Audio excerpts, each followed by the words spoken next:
Angkhan, punching his, dropping bombs.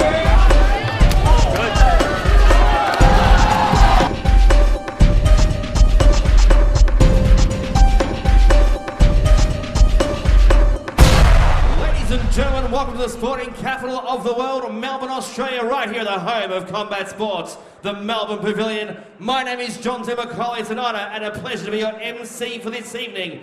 Tonight, SLB Fight Night and Big Time Boxing welcome you to a huge night of fights, 7 fights on the card, featuring some of Melbourne's biggest boxing names, including the likes of Khalid Pretty Boy Baker, Nick Sugar Johnson and Blake Il Capo Caperello in your main event, just to name a few. Ladies and gentlemen, we are live, and it all starts now. We'll kick off the bout with a demonstration bout, fighting out of the red corner, Josh Butler.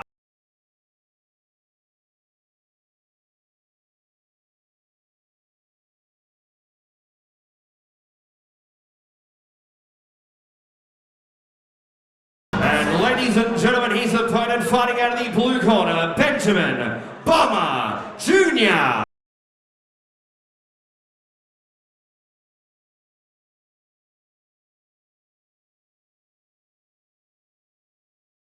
Fights, and this is the exhibition one. After this we'll have George Payne and Boonsom Phothong, and joining me in the commentary booth is Julian Holland, the former Commonwealth and Australian welterweight champion. Julian, are you looking forward to the night tonight?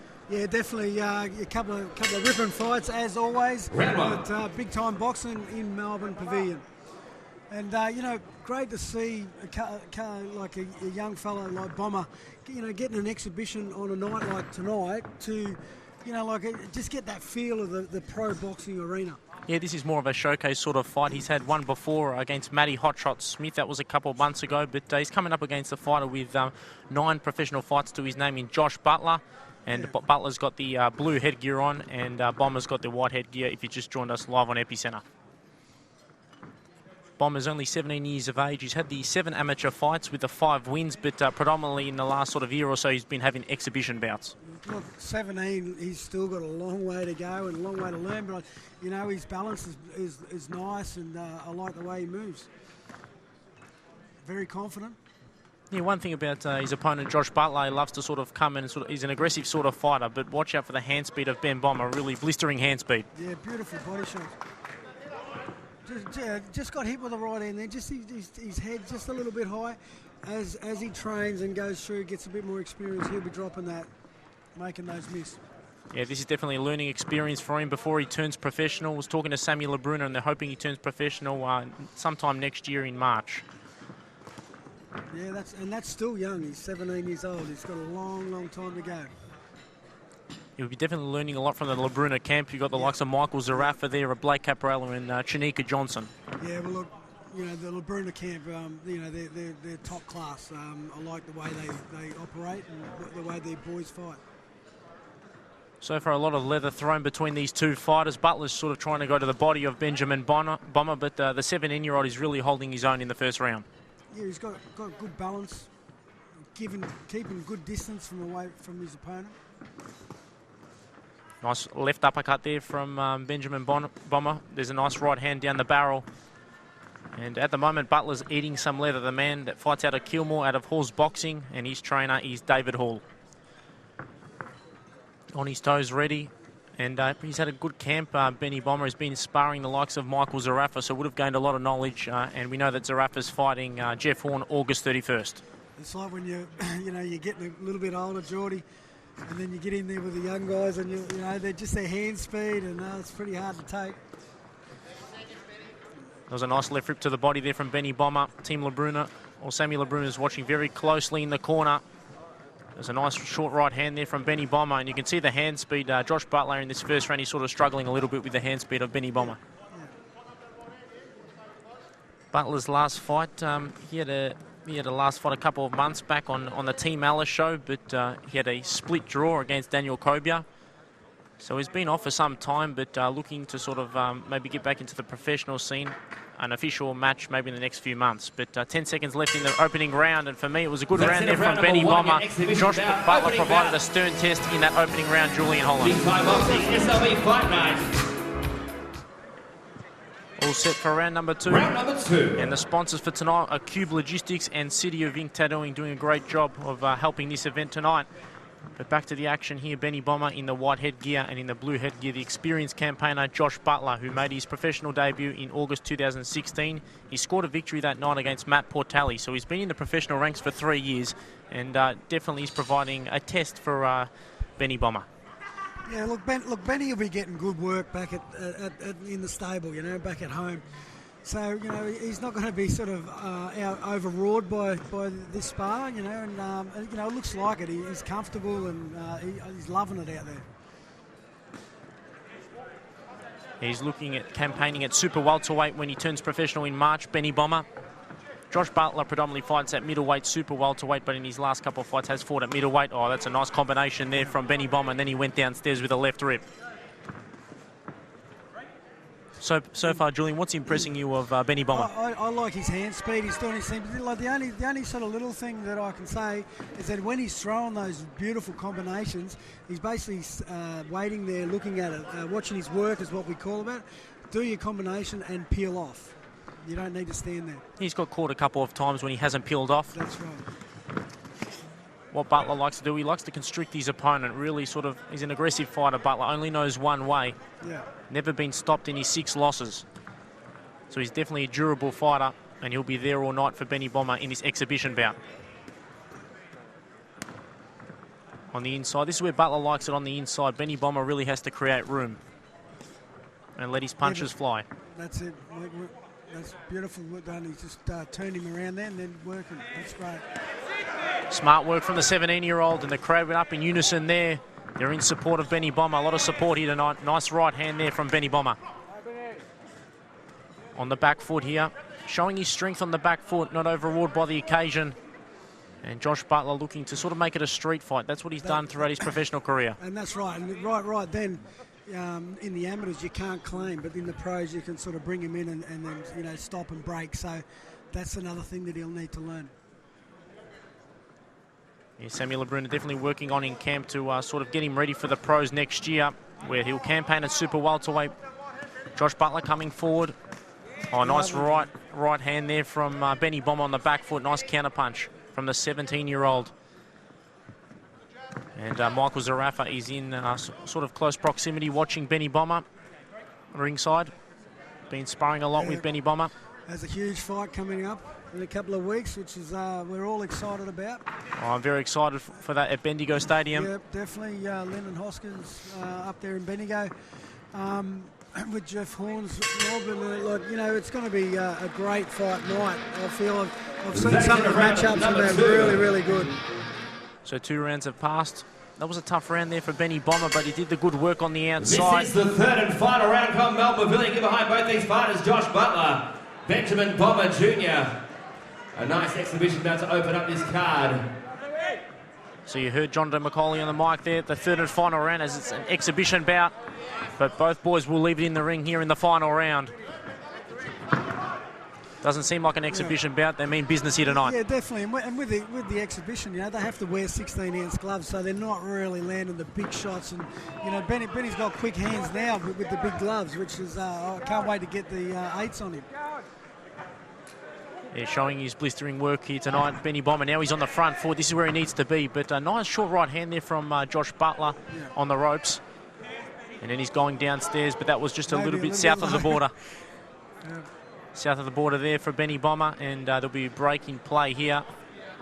And Butler should be all right to continue in this 3rd and final round. But looking forward to some of the matchups. Looking forward to a man by the name of George Payne, who's going to be the first matchup of the card against Boonsom for Phothong. You know a little bit about George Payne, Brian Butler's boy. Yeah. Look, you know, he's a top-line amateur. Brian Butler is a, you know, astute trainer. He's a great mate of mine, and you know, his gym says it all. It's heart and soul, and that's what Brian Butler is. And look, Georgie Payne is a really well-schooled fighter. He was a top-line amateur. Looking forward to watching him fight. He's had a great camp, sparring the likes of Australian champion Gage Island and Jack Dennehy, an Australian amateur champ. But here, not long left in this exhibition bout between Butler and Benji Bomber. There's a nice left hook there from Benny Bomber, and the crowd went up there for that punch. But Butler is a strong man, and he comes back. The durable fighter from Kilmore. Yeah. And look at, you know, with Benny Bomber, it's great because he's with Sam LeBruno, the big-time boxing. When you can turn pro at a young age and you've got people to look after you on your way and really nurse your career, you know, I think he's going to have an exciting career. Yeah, he's looking like a bright prospect already. We know he hasn't started his professional career yet, but I can't wait for that to get underway next year in 2020. There's a nice right uppercut there from Butler, and look at the comeback there from Benji Bomber with that right hand. That's definitely his money punch, the right hand. But he also does some good work on the inside, Benny Bomber. He's not fazed by the big body of Josh Butler here tonight. No. Well, he's, you know, he'd be used to working like this in the gym every day. It's just second nature for the boys. Well, doubles up on the left hook there. And now Butler comes forward, but doesn't land anything too significant on Benny Bomber. There's definitely a few things to work on for Benny Bomber, but look at that. Showing his oozing class here tonight. You know, in boxing, you never stop learning, Jordan. Definitely going to have a good 15, 20-year professional career. And there's a break there, and both fighters will get back into centre ring. 10 seconds left in this third and final round. And the fans will give both fighters a standing ovation very shortly. Oh, nice work there. Went downstairs and upstairs. And I think he was a little hurt there, Josh Butler, towards the end of the round. But what an exhibition about that was between Benny Bomber, the 17-year-old in the blue corner, and Josh Butler, who provided a stern test for him, and he was in the red corner. And there might be an agreement soon with some top light heavyweights in the next few months for Blake Hill Caperello if he can get through Reece Papuni. So looking forward to that later tonight. Thanks to Josh for coming in to have an exhibition bout against Benjamin Bomber Jr. in March 2020. It all happens for this young man, Ben Bomber, as he turns pro when he turns 18 years of age. So we look forward to seeing him in the centre of the ring, and what a massive prospect for the Melbourne fight community. Benjamin Bomber Jr. will be turning pro in 2020. We'll hit the music very shortly. We'll commence our official opening bout on the card. Ladies and gentlemen, bout number 1 on the card. Fighting out of the red corner, Bunsom.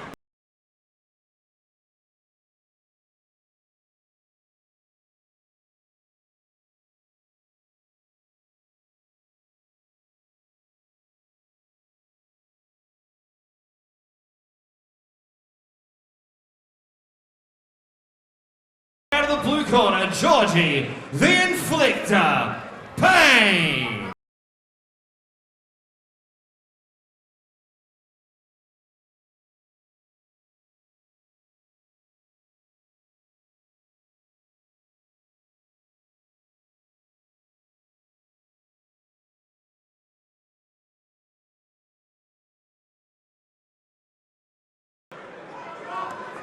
Thanks for joining us live on Epicenter, and this is the first official bout of the evening here. Samuel Lebruna and Big Time Boxing have produced a great card here, and thanks to the sponsors Cube Logistics and City of Ink Tattooing. And we've got George Payne in the blue corner against Boonsom Phothong from Thailand, and looking forward to seeing Georgie Payne back in action. Yeah, definitely, Geordie.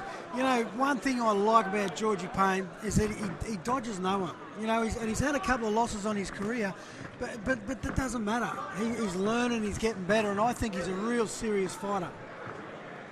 Yeah, last time out, he fought on July 27, I think it was, against Tamir Jafari. He lost to Jafari via majority decision, but Jafari's a good quality fighter from Afghanistan, but it was controversial, and he's come back straight away, and he wants to get a win against the Thai.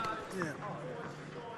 Definitely a bright prospect in the super featherweight division. Only 20 years of age, Georgie Payne. He's had over 50 fights on the amateur scene, 5 Victorian titles, 2 Australian titles, and 2 Australian Golden Gloves. So that's a great pedigree. Yeah, definitely. And he's training with Brian Butler and Stewie Patterson and Ronnie. It's just, like the East End boxing boys, and they're a real good team down there, and he's doing well. Yeah, definitely got some good quality sparring from the boys down there as well. Gage Island, and also a young boy by the name of Jack Dennehy, who's an Australian amateur champion. But so far, George Payne showing his class early.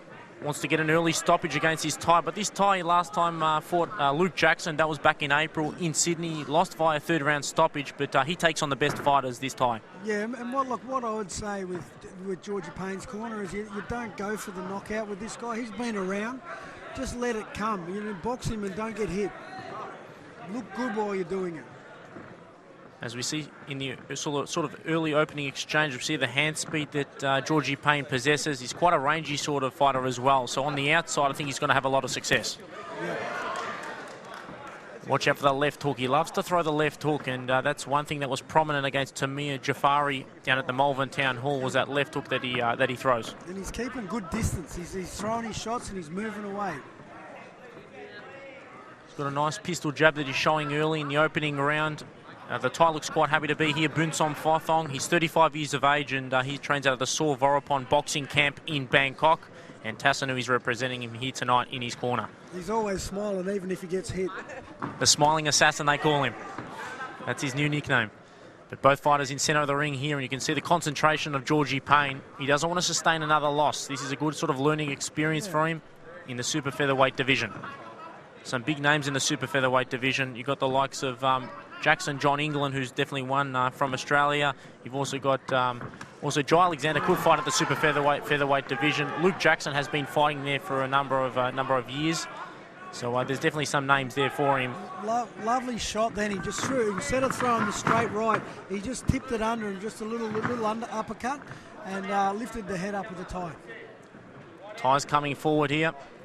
But that's the end of the first round. A comfortable first round there for me for Georgie Payne, the boy from East End Boxing, Julian Holland. Yeah, I'm sure they're going to be happy with that round, the blue corner. Georgie just did what he had to do. He just picked his shots, kept his distance. Yeah, it seemed like it was in cruise control there, Georgie Payne in the blue corner. Back underway here, second round, live on Epicenter. Samuel Labruna and Big Time Boxing showing the early hand speed here, Georgie Payne, but he sustained his first defeat in September. That was to Leighton McFerrin, who's the Victorian super featherweight champion. Wouldn't mind seeing a rematch along the line. And look at that right hand there from Georgie Payne. Lovely combination there. Working downstairs, and the Thai struggling a little bit. He's been around. Don't get fooled by it. Still coming forward though, the Thai, and Georgie Payne just waiting for the right moment. In centre of the ring now, That's and look at that. Smart right hand there from Georgie Payne, Julian Holland. Yeah, definitely. He's just got to pop his shots when he's coming in and then move. Pop them.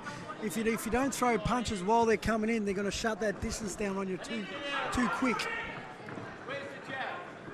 Definitely showing his counter-punching class here, Georgie Payne, and that left hook has been prominent all night so far. Pushes his opponent away, tries to create some distance, Georgie Payne, and he's on his bike. He's a very good mover, Georgie Payne. Yeah. Very efficient mover. Showing lovely angles. Yeah, but mention some of the super featherweights. You've got Joel Branca, Bilal Dib, Jackson John England, who's actually the featherweight champion, and one I like is Liam Wilson, who's the Australian super featherweight champion. He went down to the body there, though, Georgie Payne. And the Thai still coming forward, Julian Holland, showing the durability. Yeah. But he's not throwing a lot of shots, so Georgie's just got to be careful and just keep working away. Keep giving him angles. And when you're moving side by side, they've got to keep moving their feet to change so they can throw punches. Payne showing here at the Melbourne Pavilion, trying to make his opponent miss and come back with something. That's what he's been doing so far in the first two rounds. Nice jab there from Payne. Lovely work. Sharp jab. High boxing IQ from Georgie Payne. You can see that sort of amateur pedigree come into play now. Currently resides in Mount Evelyn from the eastern suburbs down there. And there's a lot of support here for him tonight. That was a nice right uppercut on the inside there from the Thai. That was probably one of the best punches so far. Nice sharp jab there, Julian Holland. He's been doing that all night so far on his bike and moving. Well, the Thai's there for it, isn't he? You know, he's right there in front of him. So all George, as I said before, all George has got to do is just throw quick combinations and then peel off, give him a different angle. Lovely right hand there. Yeah, there's a standing target there for him, Georgie Payne. Yep. The Thai made his pro debut all the way back in 2001 in October against Tomohito Higashima, the Japanese. So he's been around the block and he's still going at 35 years of age. And I definitely do believe he's got a few years left in him. And that's the end of the second round there. And Georgie Payne comfortable there, 10-9 Julian Holland. Georgie inflicts a pain. Bunsom Phothong. Big Time Boxing SLB Fight Night.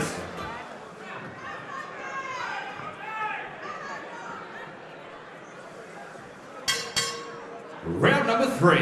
All set here for round number 3. Georgie Payne and the tie in the red shoes in Boonsom Phothong.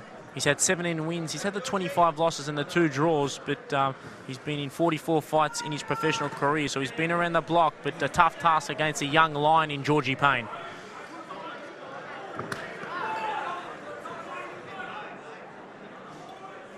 Referee telling the tie just to keep the punches a little bit up. Didn't look too bad. Back underway here. Nice straight right hand down the barrel there from Georgie Payne. And he's a very smart boxer so far in this opening 3 rounds. Ty hasn't landed anything too significant, Julian Holland. Yeah, but he's throwing leather though. He doesn't want to be... he just wants to be careful, Georgie Payne, and just box. And, you know, don't, as you're getting tighter in the legs, don't stay there in front. You've got to keep moving. Oh, that was a clean left hook there, and the Ty's taken a few shots from Georgie Payne throughout the rounds. Just a standing target, the tie, and then he comes upstairs. Nice lovely sort of variation there, Julian. Lovely work. Continuously pumping the jab, Georgie Payne, and he's had a solid camp, 6-week camp, sparring the likes of Jai Alexander and Gage Island. And that's what I love. You know, a lot of the guys nowadays, they're not using the jab as much. They're just teeing off. And I love a fighter when they get in there and use that jab, set everything up with the jab. Oh, he's down here. He's put him down there, Georgie Payne, and the jab was definitely a sort of put him down there, but he's up the tie. He's up on number 7, and I think he'll be good to continue. But Georgie Payne showing his class in the opening 3 rounds, and I think the tie won't survive much longer. We'll see how he goes, though. Straight to the body there, Georgie Payne. Beautiful work. The tie doesn't know where the punches are coming from, Julian Holland. He's got to keep whacking that body now. Oh, beautiful right hand. Clean headshot there, and he's down again, the tie. He's taken too much punishment for the first 3 rounds, and I don't think he's going to get up from here. There was a beautiful straight right on the inside and then finished off by a left hook to the body. And it's all over. Great win from Georgie Payne. Yeah, he moves to 3-2 now, and he gets back on the winner's circle. The tie can hold his head up high. He sort of went the 3 rounds, but Georgie Payne was just too much for him. Yeah, definitely. You know, and polished performance. Did everything that Brian would have asked him. And not staying there too long, getting hit with terrible shots, just box nice, and that's what he did tonight. Ladies and gentlemen, 2 minutes and 18 seconds into round number 3. Your referee, Alan McCall, put a stop to this contest, declaring a winner by knockout, blue corner, Georgie, the Inflictor, Payne.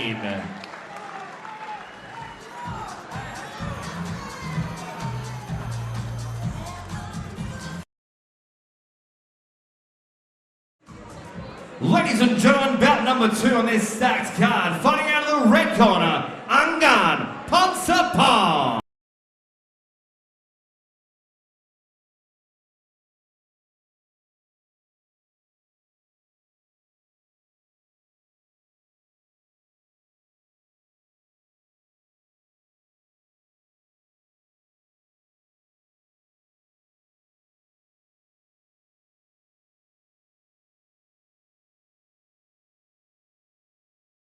Ladies and gentlemen, his opponent fighting out of the blue corner, Mason Smith.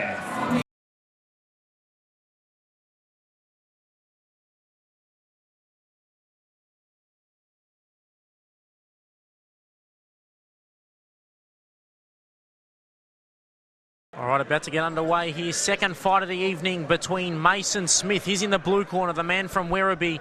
And he's making his professional debut, and he's coming up against another tie, the second of the ties this evening in Angkhan, Poncepong. And Poncepong's had 1 win and 1 loss on his record, but it's going to be a tough task against a well-distinguished amateur in Mason Smith. Yeah, definitely. Like, you just look at the height difference right now. The tie's going to have a real hard time getting in and getting into that distance range, and but especially fighting a southpaw as well. Yeah, 2 southpaws. Both southpaws, yeah. Very rare to see 2 southpaws go at it, and there might be a few head clashes on the way, but Mason Smith, we look at some of his amateur career, 40 fights with 9 losses. He's won a state title and also a Golden Gloves title, so some good pedigree there. Yeah, he's been around, but it's his pro debut. A lot of nerves, he's going to improve from this outing. He's just got to get out there and work nice and not get hit. The tie was in action a couple of months back, June 22nd, up in Queensland. Got stopped in the second round up there against Dana Coolwell, but he's looking to get back on the winner's circle here tonight against Mason Smith. Yeah, great to see Ivan Refo and Dave Hegarty in the corner. Yeah, great camp down there, and they've had some good fighters in the past. They've had Australian amateur boxing champs Mark Basil and Jake Perrins, and back in the day, Refo's Fight Gym had some good kickboxers as well. Yeah. But they've got a good fighter on their hands here in Mason Smith. The welterweight, this is a welterweight fight. He's a little bit tentative at the moment for mine. He just needs to loosen up a little bit, but that's understandable because it's his pro debut. But lovely left hand there. Yeah, that was a nice. the tie looked around the referee and he was on the other side of him. Nice left hand there from the tie. He just needs to, again, what I said in the last fight. When the guy's trying to shut the distance down, he needs to keep punching.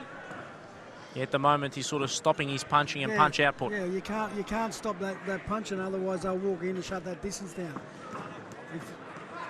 If you're not punching, you're sliding. There was a nice clubbing left hand there from Mason Smith. Yeah. And the smaller man in the tie is looking to come forward and try to close the distance. The tie's sort of got his chin up in the air. He's just waiting to be hit, I think. Yeah, his defence is definitely exposed, and Mason Smith might find sort of the left hand to the head very shortly. And what Mason Smith's doing a little bit too is he's just shutting that distance down a little bit too much when he's getting there, and that can allow the tie to retaliate and hit him. But if he stays back and picks him off, then he won't get near him. He definitely needs to keep pumping the jab and create some distance between the fighter. Yeah.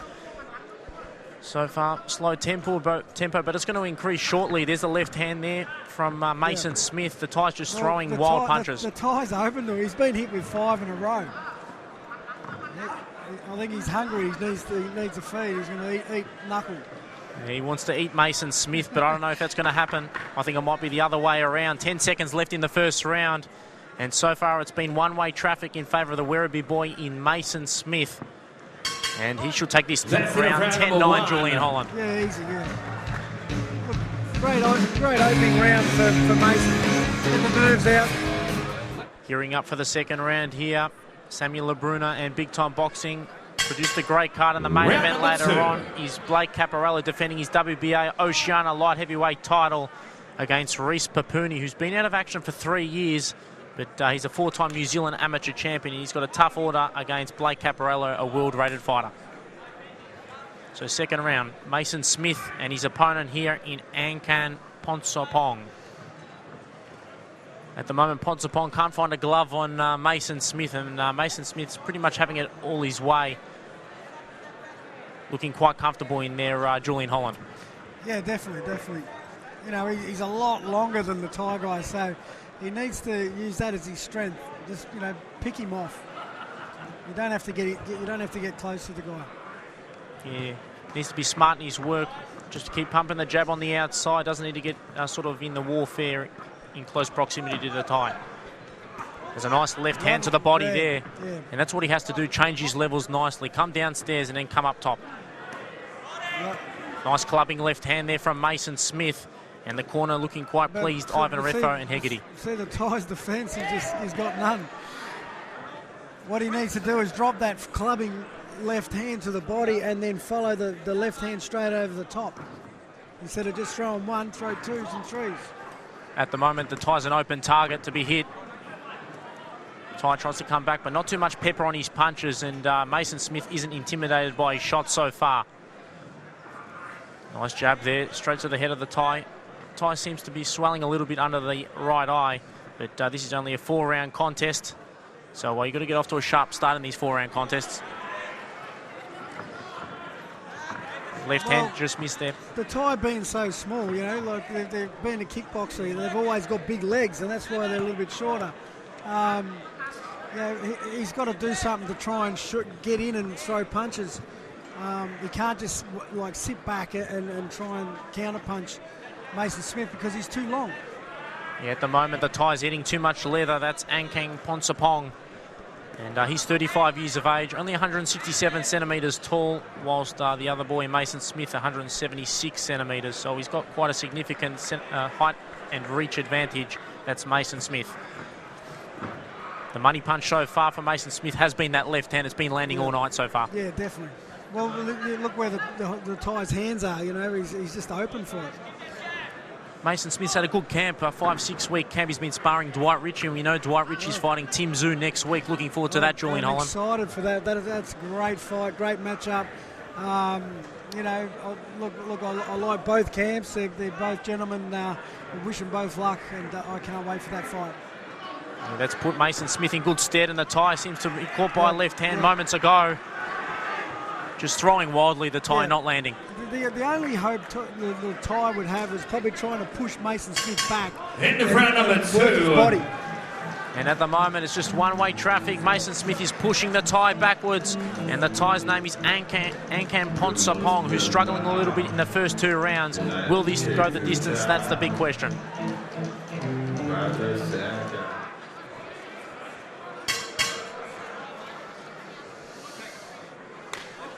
Round number 3 underway here, live on Epicenter.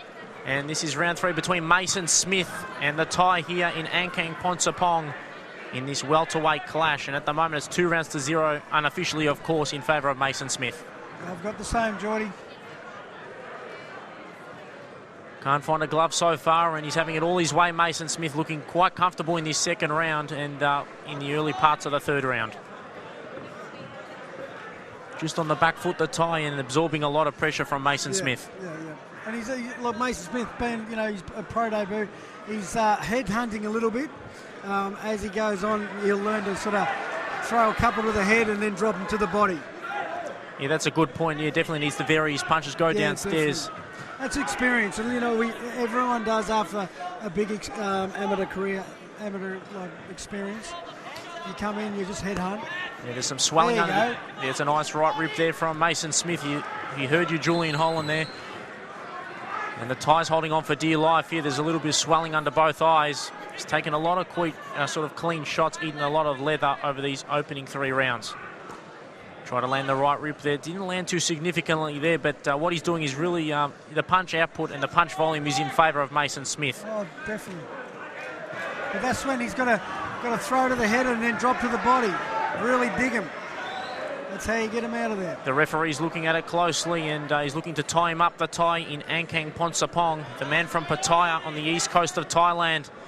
Will he survive? Well, there's a couple of rounds left. Ties him up again, and the referee will separate them. No, he doesn't. Mason Smith pushes his fighter away, and now he goes with a right rip to the body there, Mason Smith. And in this round, what he's doing a little bit better, Mason Smith, is going down to the body. Yeah, and that's what we want to see. So this is the second fight of the evening, welterweight clash. And we know there's some good welterweights in Australia. Rivan Cesare, former Australian welterweight champ. Brandon Ogilvy's another one. Ben Kite, who just won the AMBF Australasian welterweight title against Adam Koalas. And Stephen Gargo, who's undefeated. And also Tyson Best, who's a former Australian welterweight champ. So there's some names there for Mason Smith maybe in the next few years or so. But he's definitely looking to get off to a flying start in his professional career. What a stop-start here in this 3rd round, Julian Holland. Yeah. The Thai's getting tired. He's hanging on. Nice right hook there from Mason Smith. And he looks like he's in second gear at this point in time, Mason Smith. It's when he's got to not worry about knocking the Thai out, stop him to the body, I think. Get that body. It's definitely beneficial for him if it goes the 4 rounds. He can learn a lot. 30 seconds of round number 3. 1 round remains. One-way traffic again. 3 rounds to 0. Unofficially, of course, in favour of Mason Smith. Julian. Both fighters touch gloves. This is the 4th and final round. So you heard it from John Demicoli there. 4th and final round on Epicenter. Mason Smith and his opponent, Angkhan Poncepong. And it's one-way traffic. I'll have it unofficially 3 rounds to 0 in favour of the blue corner in Mason Smith, who trains out of the Refos Fight Gym in Werribee. Nice jab there from Mason Smith, a southpaw. Both are southpaws, but Mason Smith showing his aggressiveness in the first 3 rounds.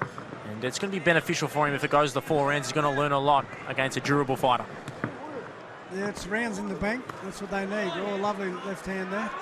Yeah, definitely one of the best punches of the night. And now he's really stepping it up, biting down on the mouth guard, Mason Smith. And like, One thing when you're fighting a smaller fighter like that, if you bring your punches up, then you'll usually hit them when they're coming down. Sometimes when you're throwing over, you throw over their head. So that'll be good if you could do that. Nice jab there, trying to set up the left hand. That's what he's been doing all night. That's the money punch, the left hand down the barrel. And the body's there. We want to see the body. Spat the mouth guard out. Mouth guards come out there from the Thai in Angkhan Poncepong, the man from Pattaya, born in Khon Kaen. Wants a break. The old trick, that one. He needs a breather, the 35-year-old struggling with the pace of the youngster, the 24-year-old in Mason Smith, who's looking to make his mark in the welterweight division. The division stacked in Australia, there's some big names, but he's looking to sort of rise up the rankings in a sort of slow and steady manner. Tied up again, and the Thai's just holding on here. The last couple of rounds, you can see he's breathing quite heavily. He's done well. He's taken a lot of leather. Quite a tough guy. He's had one win, one loss to his name, but I think it's going to be his second loss of his career here tonight if the way things continue to go in this fourth round. Look, I think Mason Smith will take a lot out of this fight, and it's great that's going the distance. Well, it might not yet. It might be over. Oh, he's landing the left hand at will now, and the Thai, he's not really fighting back. Make some noise, Melbourne. Referee's looking at it closely, and he brings an end to the contest. Fourth round stoppage there for Mason Smith, and what a start to his professional career. You know what, that was a fair stoppage. The tie's blowing up, but he wasn't going to win the tie. It's just saved him from getting hurt, and that was a great last round there. That last little bit where he finished him off, that's what he needed to do. Ladies and gentlemen, 2 minutes and 17 seconds into the very last round. Your referee, Alan McCall, put a stop to this contest, declaring him in a via TKO, Mason Smith!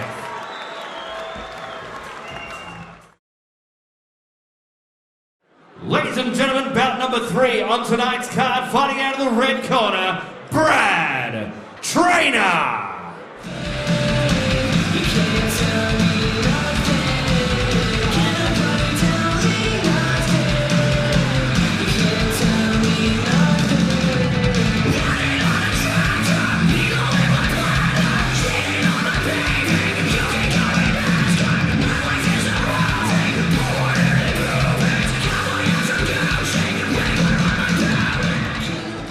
And ladies and gentlemen, his opponent fighting out of the blue corner, Kyle, Big Bad Wolf, Webb.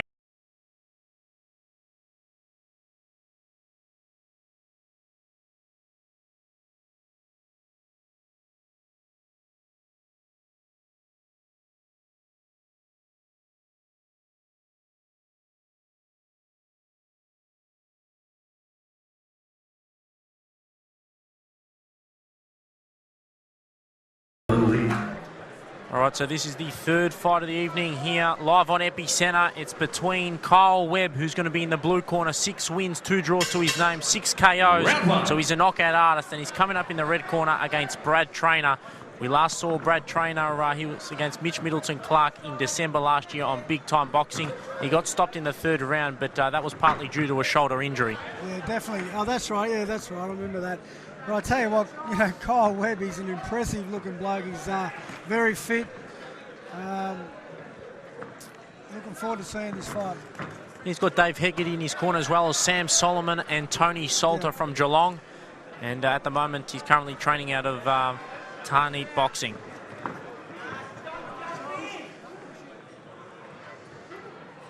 Big boy Kyle Webb, physical specimen, looking to come forward, looking to unload that left hand. That's his money punch, the left hand.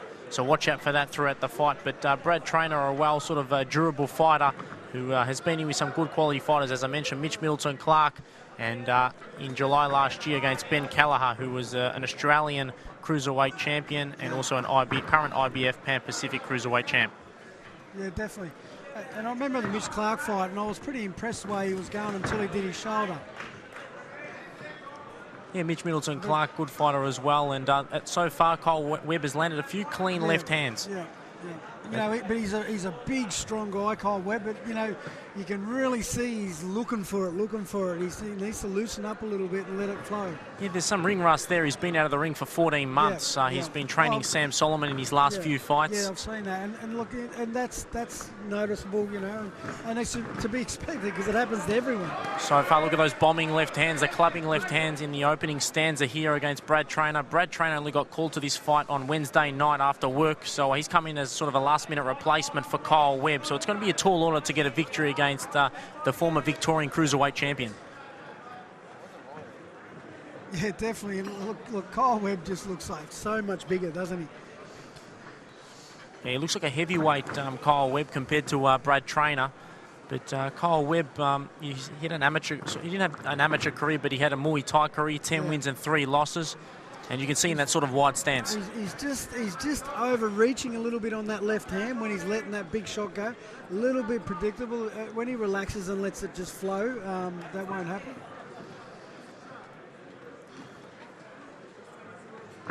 So Kyle Webb's last fight was in June last year. That was at Old School Promotions over in Geelong, where he got the first round stoppage against the Tasmanian in Matt Freshney, and that's a knockdown. That's counted as a knockdown. And left hand straight down the button. And he just brought that out wide, and he brought it down. That was a lovely shot. Yeah, hit the button straight away down the barrel. Instead of throwing straight down the pipe, he just winged it, a little bolo shot, as we used to call it. Little push there from Kyle Webb at the end of round number 1, and that's a 10-8 round for Kyle Webb, Julian Holland. One thing, Brad Traynor's tough. He comes to fight.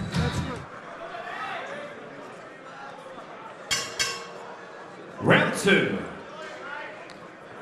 Brad Traynor's usually quite active on the boxing scene. He had 5 or 6 fights last year, but this year it's his only first fight. He's had a few health problems, so he's coming back, and it's definitely a tall order against a former Victorian champion in Kyle Webb. But, you know, Kyle's big, strong bloke. He's just got to watch himself and not get hit with the big shots. At the moment, Kyle's just teeing off on him. At the moment, Brad Traynor just covering up, not throwing anything back. But you know what? He caught all those on the gloves. Oh, there's another knockdown. He's claiming that was behind the head, but I think that was fair. Yeah, nice left clubbing hand there from Kyle Webb in the second knockdown of the fight, Julian Holland, and looks like Brad Traynor's struggling. Maybe just with the power. And that's it. He brings an end to the contest. Ignatius Michelides, and Kyle Webb moves to 7 wins in his career, 7 KOs, and he's looking for the Australian cruiserweight title. The current champion, well, it's vacant. Daniel Russell will be fighting Jaden Plugger Nichols at the end of this month, so maybe he'll get the winner. Kyle Webb, Julian Holland. Yeah, definitely. John Demacoli. All right, ladies and gentlemen, 58 seconds into round number 2. Your referee, Ignatius Michelides, put a stop to this contest, declaring it a via TKO, and he remains undefeated. Kyle Big Bad Wolf Webb. Ladies and gentlemen, bout number 4 on the card, fighting out of the red corner, Harjinder Singh.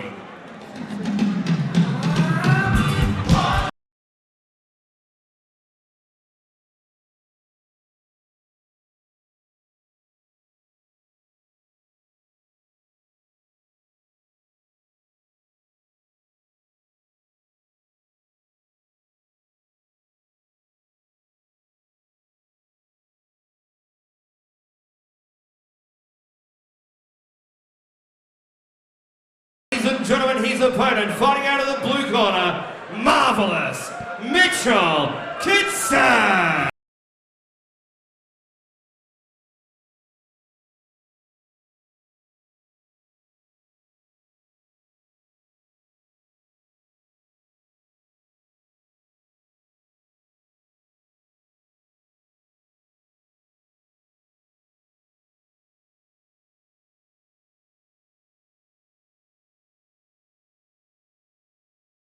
Fight number 4, live on Epicenter TV. We've got Mitch Kittson in the blue corner, and he's coming up against in the red corner, the man from G-Boxer Gym on the Gold Coast in Harjinder Singh, with 2 wins and 11 losses to his name. The heavy favourite here is Mitch Kittson, and he hasn't been in action since September. Yeah, but you know, I saw Singh fight on the last card here, and you know what, he moves pretty good. So it's not going to be all one way for Mitchie. Good to see Mitchy back. He's been out for a long time, so you know he'll have a lot of nerves going on, and you know, like this will just be a fight to get him. I'd like to see him, you know, down the light heavyweight. That's where I wanted him to be. But you know, he's having this warm-up fight now. Yeah, it definitely was a good learning experience, even though he lost to Dids Mawaka, who's definitely a rising star in the light heavyweight division. He would have learnt a lot from that. I think that was an eye-opener, what he needs to do to become a champion. So back in action here, get back fight against Harjinder Singh. We know Harjinder Singh, this is his third trip to Melbourne. He sustained the 2 defeats to Jason Waitley and Khalid Baker. We know their class, and this is his third matchup in Victoria against Mitch Kitson. So can the boy from the eastern suburbs get the W? That's the question, Julian Holland. Mitchy's been doing plenty of work with Kane Watts, you know, with Kane's big fight coming up in October. So he's had plenty of quality sparring rounds, so he should be fit. Kitson on the back foot here, looking for the left hook, and then he came over the top with the right hand. And Harjinder Singh's got another fight scheduled September 14 on Kings of Combat 25. He'll be fighting Peter Salasui, another undefeated fighter. And Harjinder Singh doesn't shy away from tough tests. And that's what you'll need. That's what you like to see. Definitely promoter's dream. Harjinder Singh, the man from the G-Boxer gym, has been sparring for 6 weeks. He's had a 6-week training camp, and he's been sparring Bagal Singh. Try to go for the wild right hand, didn't land on Mitch Kitson, and at the moment Mitch Kitson, his defence is on point, and he's really ripping that left hand to the body, working the body of Harjinder Singh. Lovely body shot. But Mitch, you know, for a big fella, he's got a lovely jab, and I'd like to see him use it more. Just keep it out there, keep it in the guy's face. Yeah, that was prominent in his last victory against Wayret Nariruk. That was in July of last year. Really showed his boxing skills there, and he's got lightning hand speed as well, the big fella, Mitch Kitson. Both fighters in centre of the ring. Harjinder Singh watching closely, not throwing too much leather. He's throwing the wild punches that haven't been landing on Mitch Kitson. Mitch Kitson just needs to stick to his boxing skills, Julian Holland. Yeah, definitely. Right, Mitchy, off the ropes. At the moment, he's been training, he's under Johnny Dunius out of the JDS Fight Centre in Cranbourne. You had him for a year or so and passed him on to Johnny Dunius. Yeah, definitely. Mitchy trained with me. He come to me, he was 130 kilos, and I said, you know, you're not, you know, I like him at light heavyweight. Cruiserweight's too big. That's it of round number 1. So, yeah, it's pretty exciting. So the punch out put in favour of Mitch Kitson. He snuck the round for me 10-9. Harjinder Singh didn't throw too much leather, and that's why Mitch Kitson has won the round 10-9. Yeah, remember when me and Khalid were training at the Burleigh Boxing Gym, and Willis and his brother, they walked in, and, you know, they were only sort of 4 and 5. Big boys at a young age. Willis Meehan, son of the great Carly Meehan, but back to the action here, round number 2, and Mitch Kitson just needs to keep, he's got a nice jab, Mitch Kitson, really needs to work behind that. Yeah, and like what I sort of see, he gets a lovely jab and he just pokes that right hand. There's no venom on that right hand. That's I'd like to see him really drop the knuckles on him. Wasn't a high tempo in that first round. Really, Kitson was just pumping the jab. That was only pretty much the real strength punch of the round. Harjinder Singh was looking for the wild right hand that didn't catch Mitch Kitson clean. And at the moment, Kitson's defence is on point, and he's having it all his way here. Yeah, definitely. And one thing, Mitchy sometimes gets into a rhythm, and he'll sort of counter box and box safe. You'd like to see him get a bit angry and start taking it on and start really hitting him hard. Yeah, definitely would like to see Mitch Kitson sort of in that aggressive nature in the second round. Yeah. And really jump from second gear to maybe 4th or 5th gear. But we'll see if that's going to happen here in round 2. But you look at the light heavyweight division, that's where I want Mitch Kitson. I think it would be a good quality light heavyweight. You look at the sort of the fighters in the light heavyweight division, Matt Sheehan, Quinton Carey, Mitch Whitelaw, Benjamin Dimitrowski, Tino Tanavasa. I think they're good matchups for Mitch Kitson at the end of 2019 or in early 2020. That's what you want to see. Yeah, definitely. And the thing about Mitchy, what's good about him, he doesn't care. He'll fight anyone anyway. So his only defeat was to Dids Mawaka in September, who's 3-0, the man born in Congo, who's a youngster like Mitch Kitson. Mitch Kitson's only 22, so I definitely got a few years left in him. Working the jab. Just trying to keep Harjinder Singh away from the inside. I think that's where Harjinder's going to have success, on the inside. But that was a nice check left hook there from Mitch Kitson. smart in his work in the opening 2 rounds, not really being aggressive, just being he's having a high boxing IQ in the first 2 rounds, really working the jab. Hajinder Singh trying to land that right hand, but really hasn't landed in the opening 2 rounds.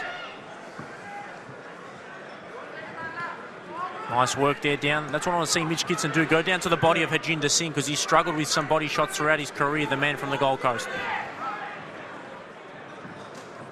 Went for the clubbing right hand again. That's his money punch, Hajinder Singh, but he's got to be smarter in his work. He's not going to find a glove on Mitch Kittson. He's too smart to take those punches. That lovely little uppercut on the inside there by Mitchie.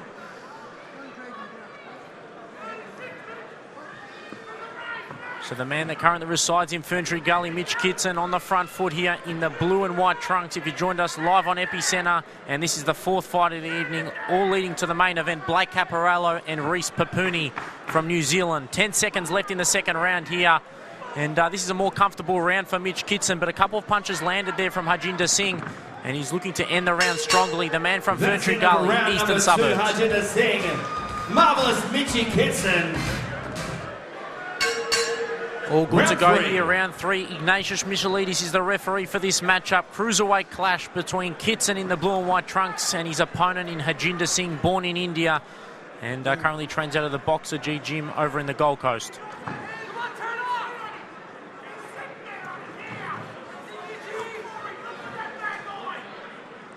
So Mitchie's got that beautiful left hand, left jab. He needs to get that on, but what he does when he throws his right hand, he shortens that distance down, so he's going to lose that power. What he needs to, when he gets that jab on, he needs to drop that right hand, keep that distance in it. This is a 6-round matchup, so there's some time for the fighters here. We're not even halfway yet. Hajinder Singh, a few punches landed there on Mitch Kittson. Nice short punching there from Mitch Kittson on the inside. And he's got a lot of support here, Mitch Kittson. He always does. Yeah, he's a big follow-on from Ferntree Gully. They love the fights out there. They've all got the marvellous Mitchie T-shirts. You can see him in the white. But they're waiting for their boy to really come with a significant blow on Hajinder Singh. A lot of these punches from Hajinder Singh. He's throwing a lot, but nothing's landing on the Ferntree Gully boy in Mitch Kittson. Yeah, he's quiet for a big fella, and when even when he come in at 130 kilos, he's quite crafty, and can box a bit because he's used to fighting guys 120 kilos. He's definitely got a high boxing IQ, Mitch Kittson. He's come with a good amateur pedigree as well, a Victorian champion in the under-19s, as well as a global amateur Australian champion. So there's some good pedigree there, but now he's on the professional scene and needs to make a statement. My only thing, I'd like to see him get a bit of zap on those punches, especially that right hand. Hajinder Singh, he sustained the 11 losses, 6 have come via knockout. So when sort of the opponent comes to the body, he struggles when somebody goes to the body on him. Singh sort of walks straight up. You'd like to see Singh tick-tocking a bit, moving that head. You've got to, when you're a smaller guy especially, you need to, like Joe Frazier style, keep moving, give him a target to hit. If you're walking straight up, you're going to be hit easy. He's like a bull, just coming straight forward. Yeah. Needs to be more evasive, Hajinder Singh. His first 3 fights were over in China, and he lost all 3 fights, but he doesn't shy away from tough tests, and you've got to give him that, the promoter's dream in Hajinder Singh. But Kittson coming forward, trying to look for the right hand, trying to measure up his opponent. And sort of a slow tempo here in the 3rd round. It's been a slow tempo the first 3 rounds, hasn't it, Julian Holland? Yeah. But at the moment, Mitch Kittson really dictating the fight. Yeah, definitely, and like you'd just like to see him throw more combinations. Seeing nice body shots to the body there of Mitch Kittson. For me, that was a better round for Hajinder Singh. He ended it strongly. I mean, I think Mitch Kittson predominantly was the stronger in that 3rd round, but I think it could have gone either way. As you heard from John Demacoli, round number 4 underway. Mitch Kittson and Hajinder Singh. Mitch Kittson with the most support here. All the people from the Ferntree Gully area here to support him and look to make a statement and get back on track in his career after sustaining the loss. 4 wins and 1 loss in his career, and Hajinder Singh has had the 11 losses, the 2 wins, so the 13-fight career, and he's looking to sort of break the trend of losses in his career. Yeah, lovely left hand, little left hook. Look, Mitchie's good at that. But what he needs to do is bring another tool to his arsenal. Bring that right hand down, bring that right uppercut. Really stun him on the way in. Yeah, that's definitely his strength, the left hand. You know, he can use. He's got a good quality lead, left lead, and then he's also got a quality counter left hook. And if he sort of comes forward and be a bit more aggressive, that's what I'd like to see in Mitch Kitson. And you know what, Singh needs to, because he's a smaller guy, when he's inside, he needs to work. He needs to throw his punches. Let him go, let his hands go until he gets claimed. Yeah, at the moment, Singh seeming a little gun shy, not throwing too many punches. The punch output heavily in favour of Mitch Kitson. And Michelides separates and brings both fighters back into centre ring. And next up, we've got Cherneka Johnson looking to improve her record to 12-0. And she comes up against Arasa Nimnoi, another tie with 4 wins and 3 losses. Then we've got the semi-main, Khalid Baker and Sanong Seepongsert for the Victorian title, and which all leads to the main event, Blake Hill Caperello and Reece Papuni. There was a nice chopping right hand there from Mitch Kitson. Hajinder Singh trying to fight on the back foot, but fitness will come into play now.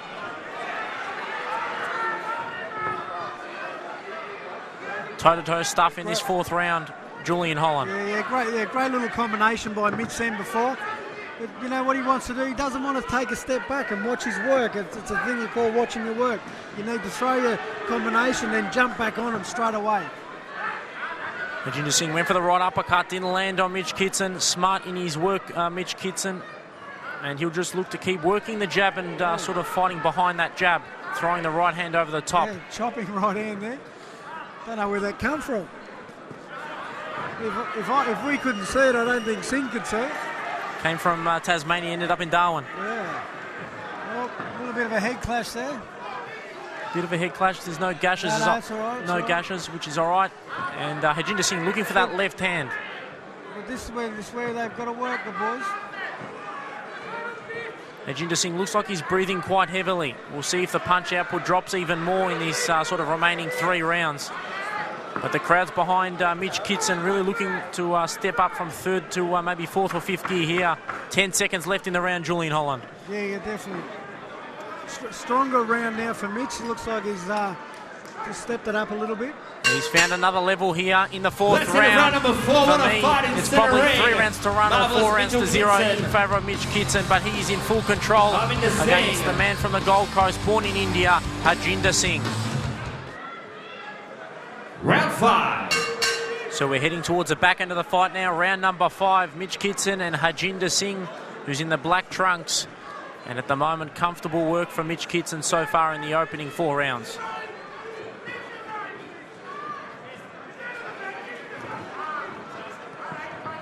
There's no real threat coming from Hajinder Singh that Mitch Kitson should be weary of, do you reckon, Julian Holland, so far? Well, we can't say that. Every time I say that, something happens. Commentator's curse. Yeah. But seems like he's in cruise control, just working the jab. Yeah, and that's something that I've been trying. When I was telling Mitch about it, when I was training him, you need the gears. You know, when you got a guy and you're starting to be comfortable with him, don't stay comfortable. Get him out of there. You want to stop the fight, you know. And that's where you'd like to see him really step it up another gear. Yeah, we'd definitely like to see him bite down on the mouth guard and finish off Hajinder Singh. Look to improve his sort of KO ratio to 3 KOs in his professional career. But there was a nice right hand there from Hajinder Singh. He really stopped and left his hands down. That's right. Look, if Mitch puts the pressure on him right now, I think he could probably stop him. And now he comes back, Singh. We've seen Hajinder Singh in his sort of 2 trips to Melbourne. He's been stopped by Khalid Baker in the 1st round and in the 3rd round by Jason Waitley. Can Kitson stop him here in the 5th round? That's the question. Michelides separates both fighters and he warns Hajinder Singh not to hold anymore. Nice short. Oh, that's a nice right hand there from Hajinder Singh. That landed on Mitch Kitson. That was probably one of the better punches of the night for Hajinder. Fans trying to bring along Mitch Kitson, really trying to sort of up his tempo here in the 5th round. Yeah. That's what the fans want to see. Yeah, definitely. You'd like to see him just keep that distance. That's it. That's better. Don't get too close where you can't punch him. You've got to stay away and give yourself distance so you can let those shots go. You can really see the fatigue sort of setting into Hajinder Singh. I think he's going to struggle in the next couple of rounds, and this is where Mitch Kittson can really pile on the pressure. And that's right. And through experience, that's when you know that you get that fighter in that position, so then you can turn the heat on. Here he is lighting up Hajinder Singh in the 5th round, probably one of the better rounds for Mitch Kittson of the fight. Nice evasive skills there, showed some good defence, and he's on his toes. Maybe he's found another gear jewel in Holland. Yeah, let's hope so. Hajinder willing to stand in centre of the ring with Mitch Kittson. He keeps his hands a little low, and that's where Mitch Kittson can really make him pay. One thing I don't like Mitchie's. He does some beautiful work, and then he sits back and he watches it. And you've got to capitalise on that good work. Yes, has to really continue his work, Mitch Kittson, but that was his better round there in round number 5. One of the baddest men in Australian heavyweight fighting. Both fighters touch gloves. Let's make some noise, Melbourne. This is the 6th and final round.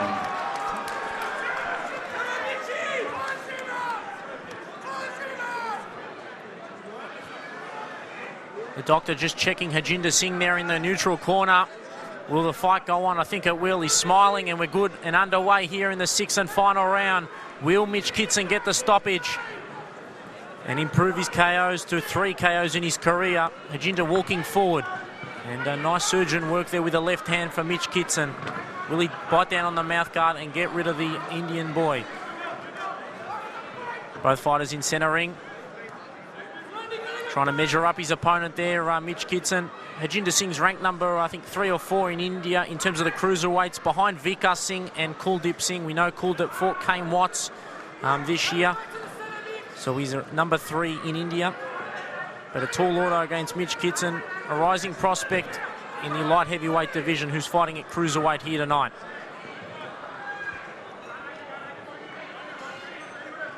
Sort of slow tempo here in the early sort of parts of the 2nd round here. We'll see if it sort of heats up shortly. Both fighters fighting in the phone booth. Yeah, you know, when you're like that, Jordan, sometimes an easy way is just to take one little step back, then throw your combination. He needs to give himself some room. That's where Mitch needs to be there.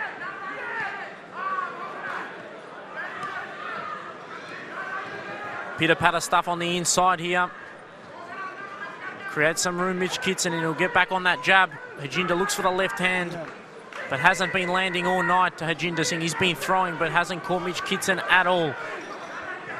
Crowd trying to bring on Mitch Kittson, and his trainer there, and Johnny Junius is getting involved. Johnny Junius is always a very vocal boy, and he's yelling at the Mitchie.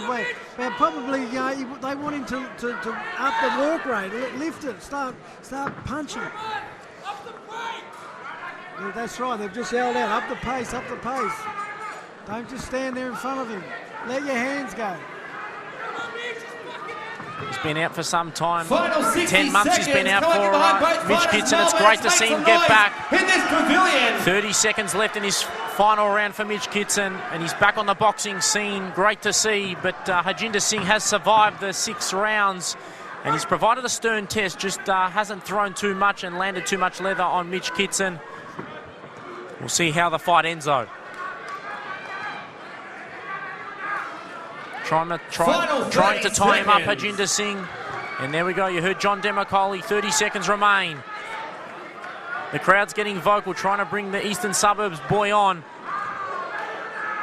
Yeah, Singh just landed a lovely little right hand there. One of the best punches of the night for Hajinder. Yeah. That short right hand. He's still in this last round. He might be sneaking this final round. Not long left. 5 seconds remain. And Kittson goes back onto that jab. And Michelidi's looking at it closely. That brings an end to the cruiserweight contest. A 6-round affair, but for me, comfortable work there for Mitch Kittson. Ladies and gentlemen, after 6 rounds of boxing, we've gone to the judges' scorecards. Your 3 judges have scored the contest 59-55, 60-54, and 60-54. Declaring winner via unanimous points decision. Blue corner, marvellous, Mitch Kittson!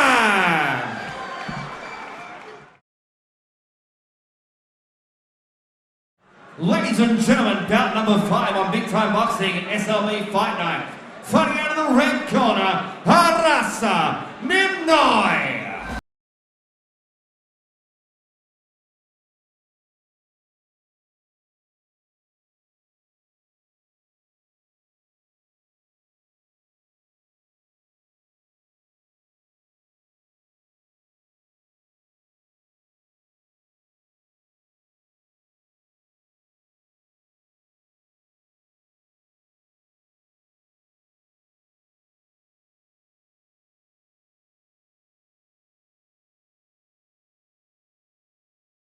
And ladies and gentlemen, her opponent fighting out of the blue corner, Shanika, Reece, Johnson.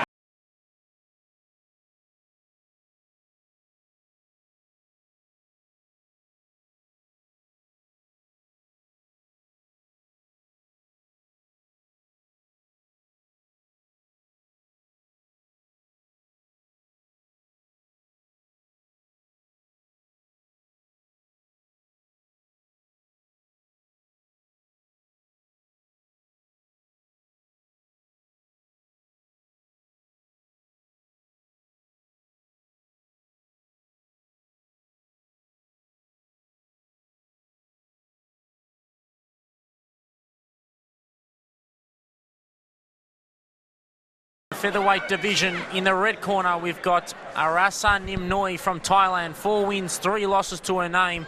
She's a former Thailand national youth gold medalist in the bantamweight division, but she's coming up against the red-hot Cherneka Johnson, undefeated, 11-0.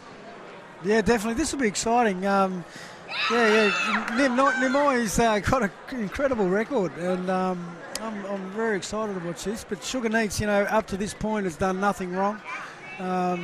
She gets in there and she usually gets the girls out pretty quick. You look at Sugarneek's last fight, it actually went decision. She fought India's Kirti. That was on the undercard of Camilleri and Tim Zhu. Yep. And she won by unanimous decision in a 6-round contest. And that was in May, so she's had a bit of time off to get prepared for this fight. And I think she's going to look to make a statement here against the Thai. But the Thai's had 45 amateur fights, 35 wins and 10 losses. And look, it's good to have Sugar on the Big Time Boxing Show. Sam LaBruna and the team. She's moved down there with Sam LaBruna, and they're a great team. And look, they're going places. She's on the front foot here, showing her aggressive nature. Then the right hand down the barrel, put down the Thai. Just too strong and looks too strong. The beautiful body shot. It was a great body shot to set up the right hand, and the Thai got up.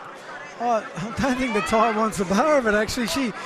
I think she's been hit with that body shot, and that's it. She wants out. Yeah, she looks quite intimidated, and Sugarneeks is going for the kill. That was beautiful. She senses blood in the water, and it's good night, Charlie. Sugarneeks Johnson moves to 12-0 with 6 KOs to her name.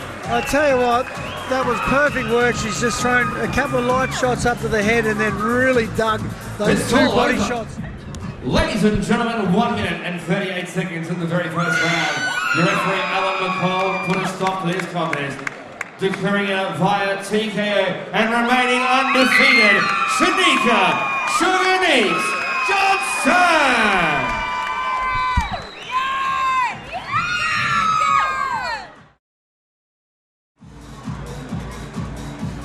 Alright, ladies and gentlemen, your semi-main event is on right now. Fighting out of the red corner, Sanong, Seepongsert.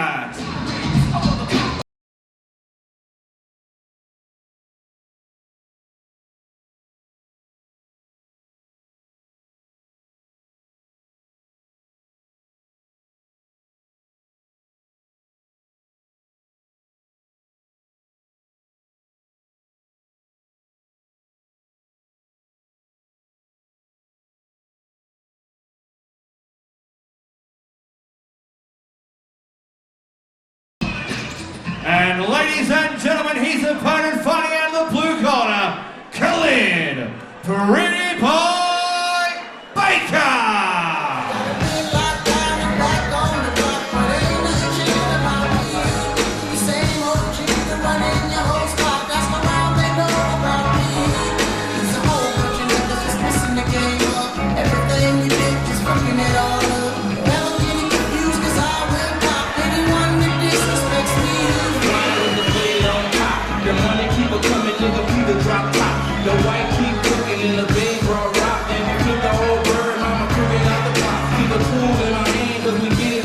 Gain and also improve his record to 4-0. And his record's unbelievable at the moment. He's had 3 stoppage victories and he's had no losses to his name. But he's got a tough fighter, a man who's very experienced in the Muay Thai game with 85 fights, and his name is Seepongsert. Yeah, and you just have a look at the body type difference with 2 fighters. The Thai guy, you know, real big legs, you know, strong legs from the Muay Thai fighting. Khalid Baker, he's a massive sort of guy for the weight, because you know, real fit looking legs. Oh, he just got hit with a big right hand then. He got caught with the right hand there from the Thai, and the Thai is no slouch. He'll provide a stern test for Khalid Baker. Yeah, definitely.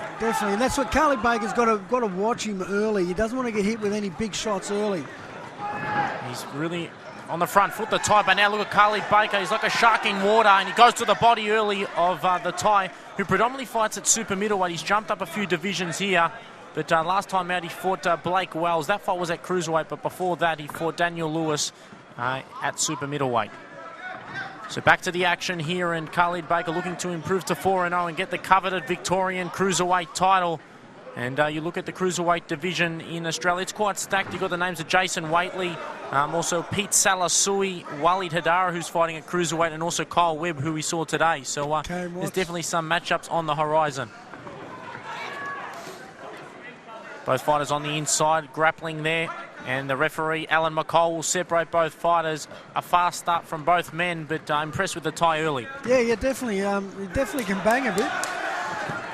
Because Khalid Baker's, you know, really showing him a lot of respect. I think he landed a couple early. So, but this is what Khalid's got to do. He's just got to not get hit with any shots and just, you know, get comfortable, start boxing away. He's had a solid camp. His trainer is James Rosler, and also Peter Hatton in the corner there. Yeah, both of them, you know, top conditioners and top trainers in their own right, and top blokes as well. Down there, Team Ultimate, Western Suburbs. And now the Thai is on the front foot here. His name is Sanong Seepongsert, 33 years of age, but Khalid Baker catches him with a flurry and pushes his Thai opponent backwards. And the crowd's up for this one. You can see a lot of support, and the atmosphere has lifted. And that's what Khalid Baker's got to be careful of. He doesn't want to just throw his big combinations and then stay there, because that's when the Thai can, you know, come back with a counter and hit him. He needs to throw his combinations and then get out. The Thai was victorious on his pro debut all the way back in 2014 against Peter Georgiou. That was in Hurstville, New South Wales. He's looking to get back on the winner's circle, and it would be some victory over Khalid Baker if he could win tonight. But the heavy favourite would definitely have to be the hometown boy in Khalid in the red trunks. Definitely. 10 seconds remaining in the round, and thanks to the sponsors Cube Logistics and City of Ink Tattooing for making this event possible. And there was a flurry there, but I was impressed with the Thai in that opening round. For me, he might have snuck the round, but Khalid Baker in the second part of the round really lifted. Yeah, definitely. I think... Round 2. So back to action here on Epicenter TV, round number 2. And impressed with the Thai in the opening round, Sanong Seepongsert. That's good work. Seepongsert keeping his hands high, coming forward, and now Khalid on the back foot looking to pump the jab and create some space and distance from the Thai. Looks for the left hook, doesn't connect, but the Thai comes forward. He's an aggressive fighter, the Thai. Looks to constrict his opponent, really buckle him. You can see he's a seasoned professional, the Thai. 85 Muay Thai fights and a few boxing fights. And see what Khalid's doing now? That's what he's got to do. Oh, he just got hit with a lovely right hand straight over the top. And he got caught with a right hand. Yeah, definitely, and it hurt him. Now he's holding on. And what I'm saying, this Thai can punch. He's just landed a beautiful right hand over the top. Khalid's thrown that left hand, and he just followed it back. Khalid just has to be careful with his defence. His Thai's got power in both hands. Yep. Especially that right hand. It's like dynamite. And Khalid Baker moments ago really got caught with that right hand. Ooh. But the Thai just misses there. Oh, he put that one over. Khalid Baker has been off the canvas before. In April, he got off the canvas in the first round against Aaron Ross and defeated his opponent with a 6-round stoppage victory. Showed a lot of heart in that fight, and I think that was the making of Khalid Baker then. But I think this is a sterner test here tonight against a more seasoned professional in the Thai in Sanong Seepongsert, who trains over in Bangkok. And he's got Tassano in his corner, who's representing him here tonight. Nice blistering hand speed there from Khalid Baker, and he's watching Sanong Seepongsert closely. Doesn't want to get caught again with that right hand. He's just got to be careful of that right hand. The tie's just loading it. A good option when they're doing that, Jordan, is make them throw it and then counter the counter. On the inside, he's having some success, Seepongsert, and the Thai stepped it up even more in the second round here, having a bit more success here. Both fighters are going toe-to-toe. They're not afraid of taking punches. Khalid Baker's just got to be a little bit smarter in his work. Yeah, well, he just needs to do his work and then slide off, move away. He doesn't need to be standing there. He's got a 7-fight contract with Big Time Boxing. This is fight number 4, so he's still got 3 more fights after this. And if he keeps winning, maybe the Australian title could be on the horizon after the Victorian title. But he's first got to win the Victorian title, and he's got a really tough competitor in front of him in Seepongsert. And Seepongsert's fought some of the best in Australia, the likes of Blake Wells, who's highly regarded in the cruiserweight division, and also Daniel Lewis, former Commonwealth Games athlete. Not long left in his second round. And both fighters are tied up there in the second round. For me, I'm going in favour of the tie in that second round. Seepongsert, I think he snuck around. Khalid Pretty Boy Baker. Yeah, close round, Jordan. Look, what Khalid Baker needs to do is hit the tie Round number 3. just to get some respect, so he's not walking up so hard, so quick, shutting that distance down so quick. A lot of support here for Khalid Baker in the crowd. Generally has a lot of support at the Melbourne Pavilion. There was a right-hand dynamite shot there from Khalid. He needs to use his hand speed, create some distance with a tie. Well, what he's doing is he's throwing his shots, but he's shutting his distance down. So then he can't throw any more after that. The tie is just trying to sit off him and then counterbox him with that big right hand left hook. So far the game plan is working for the tie, but there's still plenty of rounds to come. Khalid Baker has got time. This is a Victorian title fight if you just joined us live on Epicenter. And Khalid Baker now aggressive on the front foot, and the referee Alan McCall will separate both fighters. Good start in this third round for Khalid. Yeah, totally. And, like from even the last fight that Khalid had, and he got dropped and he come back, and I think that he needs that to really switch him on, and in big fights, that's what makes you. That's what makes you. It can make you or break you. Yeah, that was the Aaron Ross fight, first round knockdown, and really showed heart in that fight to come back strong. And look, Khalid Baker was hurt in that second round. He's come back nice now. He just got to be careful about that right hand. Khalid's last fight was against Hajinder Singh, the man Mitch Kittson just fought tonight, and Khalid stopped him in the first round. So he's going to have a tougher fight here tonight on his hands, as we're seeing at this point in time. Bit of room there for Khalid. Can he create some room and really unload those vicious shots that he possesses? The night's heated up here, and Khalid Baker, look at him. Nice sharp hand speed there from Khalid, and he catches the tie on numerous of occasions, but he's got a lot of heart, the tie, a granite chin. Definitely, that was a lovely little angle that he stepped on the tie, and then he turned him around through a massive combination, but he didn't hit him a lot of real big hard shots. The tie smiling in centre of the ring. He's enjoying this fight against Khalid Baker. And McCall separates them again. There's been a few sort of breaks in play here tonight. And you can see the Ty's enjoying himself. Goes for that dynamite right hand. Just misses the head there of Khalid. That's the one he's wanting. So the Ty's really sitting on him, just waiting for Khalid to throw that left hand. But maybe if Khalid stepped and doubled into him, then it'd stop him in his tracks when he's throwing that right hand. He really needs to intimidate him from coming in, Khalid Baker.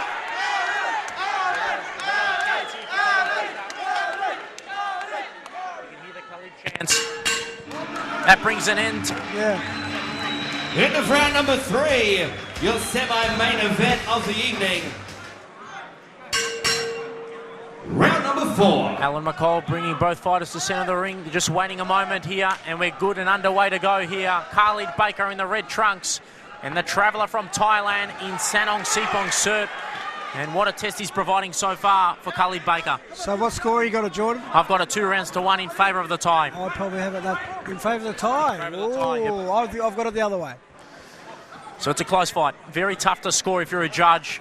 For me, the first round could have gone either way, so it depends what round you sort of score in favour of that first round, but I've gone in the tie.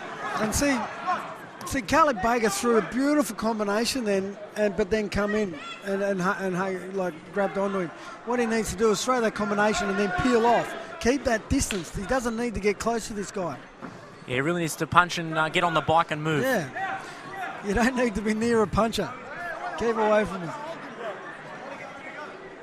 And I think that's what Peter Hatton and James Rosler are probably telling him in the corner, to punch and move. Use your boxing skills rather than trading with this Thai who loves to trade in the centre of the ring. McCall warning the Thai there in Sanong, Seepongsert not to hold, and we're good and underway here in this fourth round. Oh, there's that right hand. There's that right hand we're just talking about. He's just hit Khalid Baker clean. There was a right uppercut. Clean, yeah. And Johnny McCall's called it a slip. It was a vicious right hand. So let's just see what they can do now. Yeah, caught him cleanly, but then the Thai sort of dragged him down towards the canvas.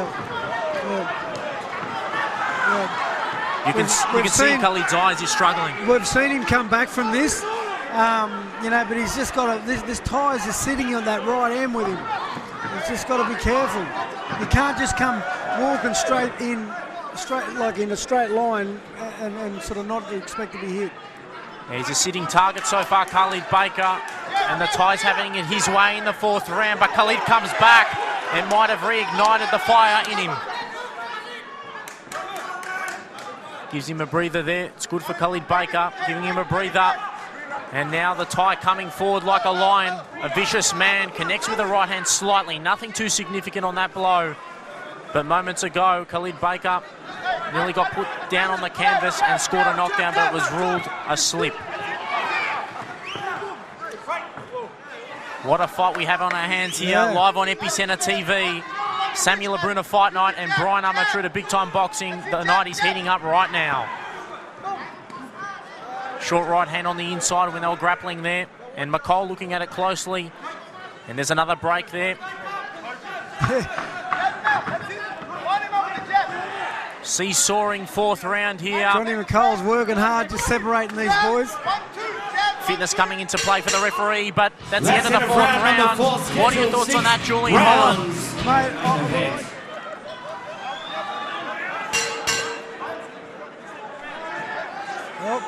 he's just taking his time getting off the stool there, Jordan. But round number 5. One thing Khalid's got to think now, he's been hit with that right hand a few times, square on the chin. There, you've got to start watching it. He's got to start seeing where it's coming from. Yeah, he's got to see where the pattern's coming from, where the trend. It's been happening all night. We'll see if he's worked it out in round number 5, because we're into the championship rounds now. The next 2 rounds are vital in terms of taking the coveted Victorian title.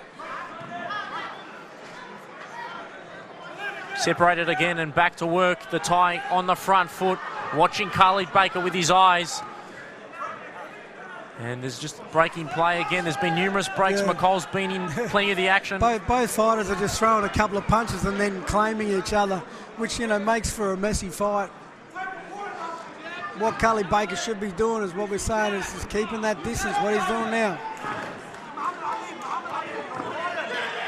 Showing the hand speed there on the inside. And then move, get away from him. This is perhaps the most important round in Khalid Baker's career. Well, this determines fighters. This makes you as a fighter.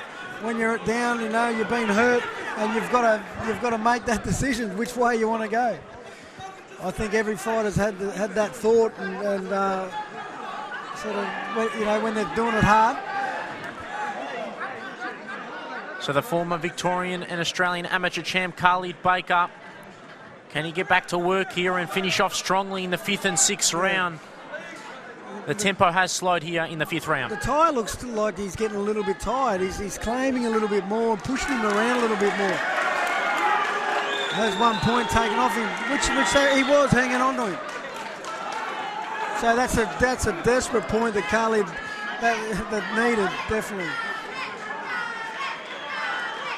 There's a break, another break, and Tassanu will get to work on Seepongsert's gloves and just tighten them up before we get underway in the remainder of this 5th round. But an important point taken away there for Seepongsert, and that may change the sort of the way the judges see it and the final outcome brings to this fight. If Khalid wins this round, it becomes a 10-8 round. That's hard for him to lose from there. He's piling on the pressure. That's fired him up too, I think, getting that point. Seepongsert still coming forward, looking for that dynamite right hand, but better work here in the 5th round for Khalid. The one thing I see with the tie, he's got 1 or 2 shots, you know, so you know it's coming. You know it's coming. Don't get hit by it. Yeah, there's no plan B from the tie. There's only one way. That's it. Right. Khalid Baker, he needs to sort of work to plan B, plan C if he has to. That means sort of punch and move. Get on the bike, get away from that right hand. Nice body work there from Khalid. Oh, there's that right hand. The tie's like a terrier, just on him at all times, giving no breathing room. But he needs to intimidate him from coming in. 5 seconds left in the round, and another break in play. McCall will separate him. Yeah, well, I think that's a determining round for Khalid Baker. A much important round there for Khalid Baker. He's... All right, Melbourne Pavilions, get behind both these fighters. This is the 6th and final round. All comes down to this live on Epicenter TV. Khalid Baker in the red trunks and Sanong Seepongsert in the blue and white trunks for the Victorian regional title. And I'll tell you what, James Rosa in the corner of Khalid Baker was really giving him a rev up, trying to get his man fired up for this round, because he needs to win this round still. Bit of a Teddy Atlas rev up in the corner there. Yeah, definitely. You just got to be careful. He's just got to be careful with that right hand. He's dangerous. But the tie's not helping himself by just throwing 2 shots and then hanging on either. Needs to get back to his boxing skills. Khalid Baker, that's where he's superior compared to the tie. But we know the tie has 1 punch knockout power, and you're only 1 punch away from disaster. Warning him for hitting at the back of the head. A bit of a rabbit punch there from the tie in Sanong Seepongsert. Likes to use the 1-2 combination, the tie. The left hand measures him up and then comes with a straight right hand. But a nice left uppercut there from the tie. Great combinations by both fighters there coming in. Khalid Baker's just got to be careful that he's not going to get caught on the way in. He needs to do his work, what we're saying, do his work and shift off. When he's coming straight in the line, that's when he can be hit. The tie's enjoying himself, smiling at everyone outside the ring. He's the underdog, but proving a tough contestant here tonight. Tassanu looking pleased in the corner there for Sanong Seepongsert. Oh, taking another point off. And another point taken off. That's the fight now for Khalid Baker. Yep, that decides the fight, I do believe. And Khalid Baker, if all things go to plan in this 6th round and he boxes well, he'll be taking the Victorian regional title home. Yeah, you know, fair to say, you know, he has been, you know, throwing punches, then clinching, you know, all fight. So.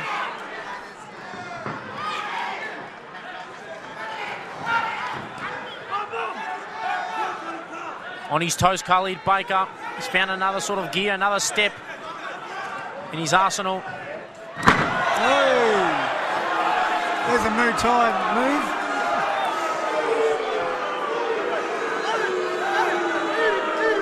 The crowd's getting involved here. Final 30 He's got to be very seconds. careful that another point doesn't get taken away, because that's pretty much determined the fight so far.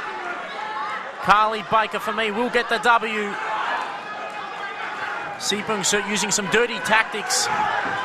And Khalid Baker really fired up for the remainder of this fight, looking to end on a high note, Julian Holland. Yeah, definitely. But to be fair, I think they've both done a fair bit of holding. That is the end of the fight, ladies and gentlemen. The point deductions are really determine the win of the fight.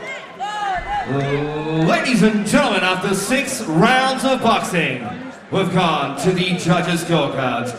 Your 3 judges scored the contest: 59-53, 60-52, and 59-53. Your winner by unanimous points decision, and new ABF Victorian Regional Champion, blue corner, Khalid, Pretty Boy Baker!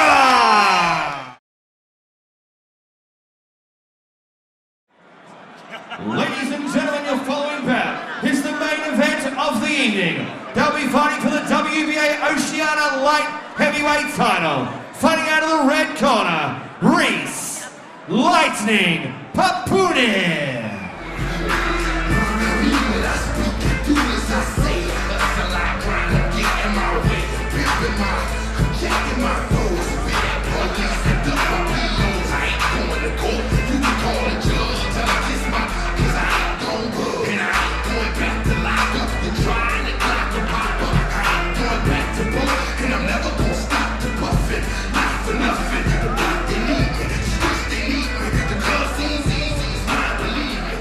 And ladies and gentlemen, his opponent, Blake Hilcapo Caperello.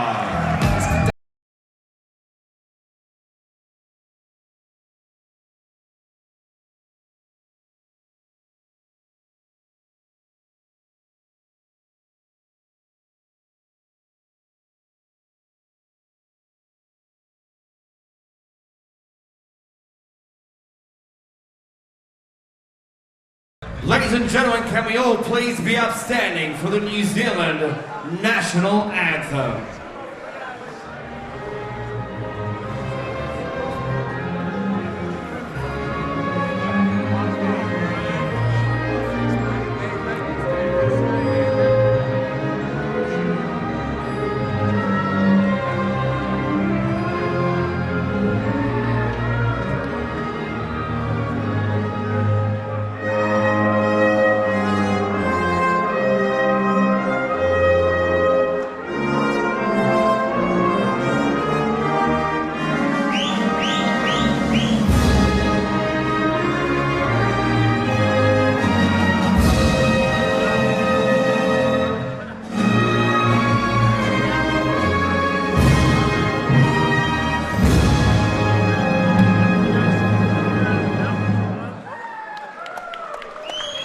Still remain standing for the Australian National Anthem.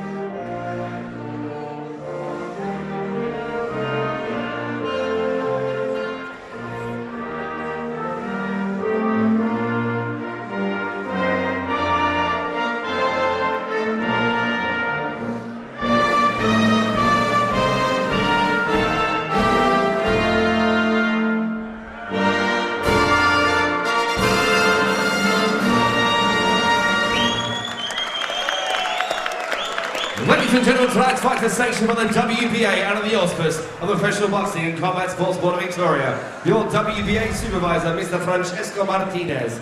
Your judges at ringside, Andrew Campbell, Chris Moxon, and Brent Manton. Your doctor is Dr. Walter Di Bartolo. Your timekeepers are Tommy Davis and Chris Anderson Jr. Your referee in charge of this contest, Mr. Ignatius Missilidis. Tonight's fights are brought to you by SLB Fight Night and Big Time Boxing. Ladies and gentlemen, both warriors have now entered the ring, and this is the main event of the evening. Melbourne, let's bring the noise. It's main event time. 10 by 3-minute rounds in the light heavyweight division. They'll be fighting for the WBA Oceania Light Heavyweight title. Introducing first, the challenger, fighting out of the red corner, trained by Phil Shatford and Wayne Vega at a Riverside Boxing Gym with an official weight of 79.10 kilograms, wearing the black trunks with grey piping, a record of 15 fights, 13 wins, 7 wins coming by way of knockout. Fighting out of Christchurch in New Zealand, he is the former WBF Oceania champion and the former NZMBF champion, Reece Lightning Papuni. And across the ring, his opponent fighting out of the blue corner, trained by Sammy Labruna and the team out of Team Labruna Boxing, with an official weight of 79.20 kilograms, wearing the black trunks with green, a record of 33 fights, 29 wins, 1 draw, and fighting out of Essendon, Melbourne, Australia, he is the current, reigning and defending WBA Oceania light heavyweight champion. He is Blake El Capo Caperello. Weight fighters centering for referees' instructions. Alright guys, I expect the rules soon in change room. I want you to obey my commands at all times and protect yourselves at all times. Let's go now, good luck. It all comes down to this live on Epicenter, the main event between Blake El Capo Caperello in the blue corner, and he's coming up against the traveller from New Zealand in Reece Papuni, who is a former WBF champion and also New Zealand champion in the light heavyweight division. But he's got a tall order against Blake El Capo Caperello, a world-rated fighter. We're joined in the commentary booth by Barry Michael, the former IBF world champion. Looking forward to this, Barry. Definitely, Jordan. Yeah, look, as you said, Blake Caperello, it's a big ask for Reece Papuni. You know, Blake Caperello's lost 3 out of, 32, and only to the very best in the world. You know, Andre Durrell, Sergey Kovalev and Isaac Chalemba, and, you know, he's beaten world-class fighters, so it's a big, tough job for Reece Papuni. And these days, what I love about El Capo, he bombs now. He lets them go big time. Yeah, you look at his last 8 fights, he's had 6 stoppages, so he really sits down on his punches. He certainly is. No, he can punch. Look, he's maturing. He's 32. It's a perfect age for a light heavyweight. Yeah, and he's ranked number 8 with the WBC, number 10 with the WBO, number 11 with the WBA, so most sanctioning bodies there. Undoubtedly. And look, you know, Blake's the sort of guy, you know, and there's been a lot of it in Australian boxing. We've seen it for so long, you know, padded records and avoiding people. Blake will step up and take fights against anybody, you know, and that's what a real pro does. And he's developed. He's still. I really believe he's still improving. I think the best yet to come. Yeah, the last time we saw Blake El Capo Caperello was against Regan Desai, the president, and he got the decision victory that night, but he's actually been sparring Regan Desai, so it's put him in good stead for this matchup against Reece Papuni. Undoubtedly, yeah. I did miss that fight. They told me it was a good fight. He's bombing here. He's throwing big punches. Yeah, Reece Papuni's really taking the power early from Blake El Capo Caperello, but how long can he sustain the damage? That's the question, Barry Michael. Exactly. Now Papuni's taken a lot of heavy shots already in this opening round. You know, Blake used to be such a defensive, you know, safety first fighter, and you know, Sam Labruno's changed him. As he's matured, he's become more of a banger, and he stands there and has a real crack. Yeah, definitely in the early part of his career and midway through his career, he was more of a sort of crafty southpaw. Yep, very crafty southpaw indeed. And look, you know, I mean, southpaws, they're hard to fight. They take a lot of getting used to, and unless you're, you know, experienced exponent of fighting southpaws, they can certainly upset fighters. And you know, I always said, watch Kostya. Kostya was the greatest fighter I ever saw who knew how to handle a southpaw. So far, he's been showing a few clubbing left hands there from Blake Caperello. There's a bit of reddening on the face of Papuni early. Yeah, he's copping a lot around the side of the head. You know, hasn't been hurt to this stage. He's undoubtedly a tough cookie, but as you said, how many can he wear as we go forward? Yeah, there's no doubt about it. This is the toughest test of his career. He's faced the likes of Trent Broadhurst before, and also Faris Travali, an Australian super middleweight champion. But this is a real step up in class against a world-rated opponent. Undoubtedly, and you know, Broadhurst. I mean, as we know, Blake stopped Broadhurst, and and vice versa with when Papuni fought Broadhurst. So, you know, a bit of a gauge on opponents. Let's do round number 1. But, you know, gearing up here for round number 2. The man in the middle, Ignatius Michailidis, one of the best in the business. Certainly is, Jordan, undoubtedly. Interesting, Reece Papuni didn't sit down between rounds, and, you know, that's something I can never understand with fighters, because you really need as much rest as you possibly can get. He's opted in the other direction, but trying to throw a few punches on Caperello, but hasn't landed anything. And at the moment, Caperello really having his way. He is. He looks bigger. He looks stronger. Papuni needs to move round to his left and try and throw that right down the middle if he's going to have any success against his southpaw opponent. Another vicious left hand moments ago from Caperello, and he's finding his mark early in the opening 2 rounds. We'll see how the fight plays out. Yep. Yeah, he's going to get caught with that big left hand at some stage, Papuni. He's walked into quite a few. He's had his hands held high, but they're going to take their toll. Yeah, at the moment he's not moving too much. He's just a sitting target there for Caperello. Yeah, he needs to get around to that left side, get around the right leg of his southpaw opponent and shoot him in the right hand straight over the top, or the left hook, which he tried there, but he copped one back. He copped 2 back, maybe. 2 straight left hands down the barrel, and he's measuring him up with the right hand. Caperello, Il Capo is his nickname. And at the moment, the sort of opening few rounds, he's struggling. Papuni from New Zealand, the 4-time amateur New Zealand champion. Yeah, decorated amateur, good professional career too, Reece Papuni. I mean, certainly knows his way around the boxing ring, but he's got a big task in front of him here. He had 89 amateur bouts and was also part of the 2010 Commonwealth Games team. But look at Caperello go. Yeah, those big left hands, they are landing, yeah. He's in trouble already. Michelidis rules it as a slip, and they're good to go in the remainder of this second round.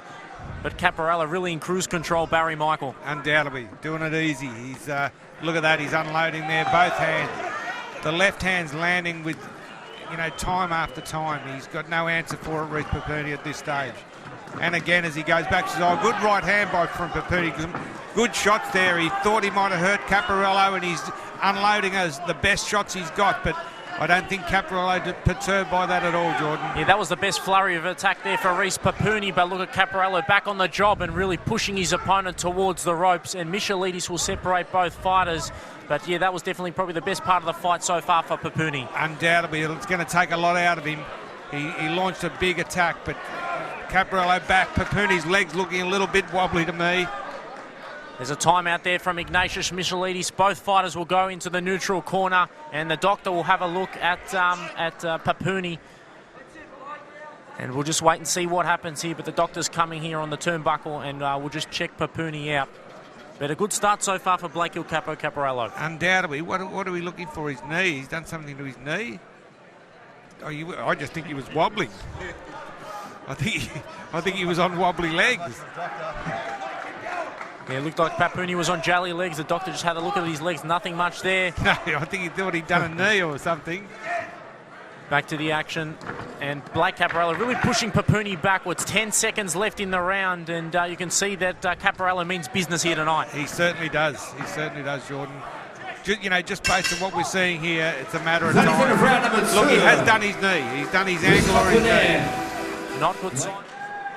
So gearing up here for the 3rd round of this main event, live on Epicenter TV. Thanks for the sponsors for making this event possible, Cuba Logistics and City of Ink Tattooing. But we're back underway here, and Caperello will go back to work on Reece Papuni. But how do you reckon the leg is of Papuni? That's the question. Doesn't look too bad. I mean, it certainly troubled him in that last round. He seems to be on steadier legs now. But I think he was caught with some big head shots as well that made the wobbling look a lot worse. But undoubtedly he's injured his knee or his ankle. I'm not 100% sure what it is. What do you think, Jordan? His knee or his ankle? Yeah, I think maybe his knee, Papuni. I think it's the knee that's troubling him. Yes, I think it probably is.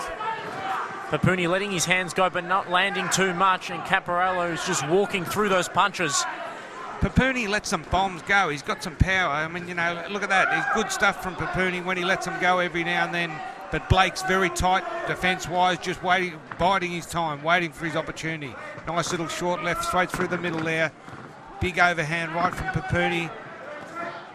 El Capo's he's up and down. He'll go down to the body, and he'll come up to the head with those big left hands. He's a very smart fighter, high boxing IQ, and systematically breaks down his opponent. That's what he's doing here against Reece Papuni. Well, that's what experience does for you. And, Blake's been in against the very best. Fought Kovalev for the world light heavyweight title. You can't go much better than that. And he's a great light heavyweight indeed.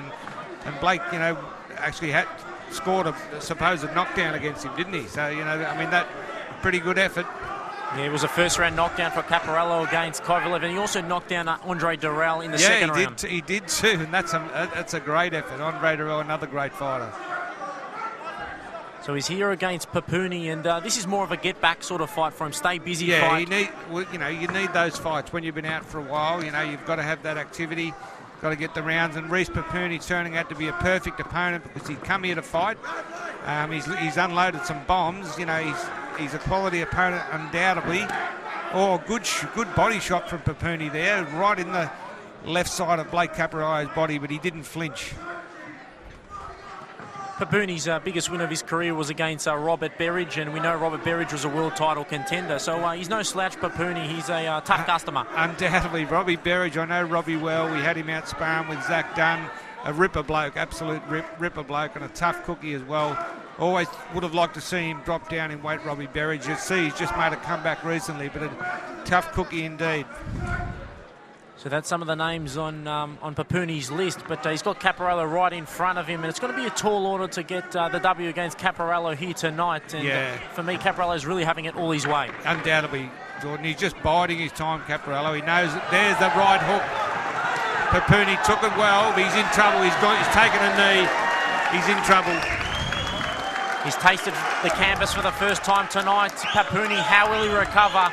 Does he look like a defeated man? That's the question, Barry Michael. We're close to the end of the end of the round, and I think you'll see this round out. You'll get, at least another round out of him. But here we go. That's the end of the round. What an end! Yeah, he's lived to his corner. Round 4. Okay, Jordan, how much has Reece Papuni got left here?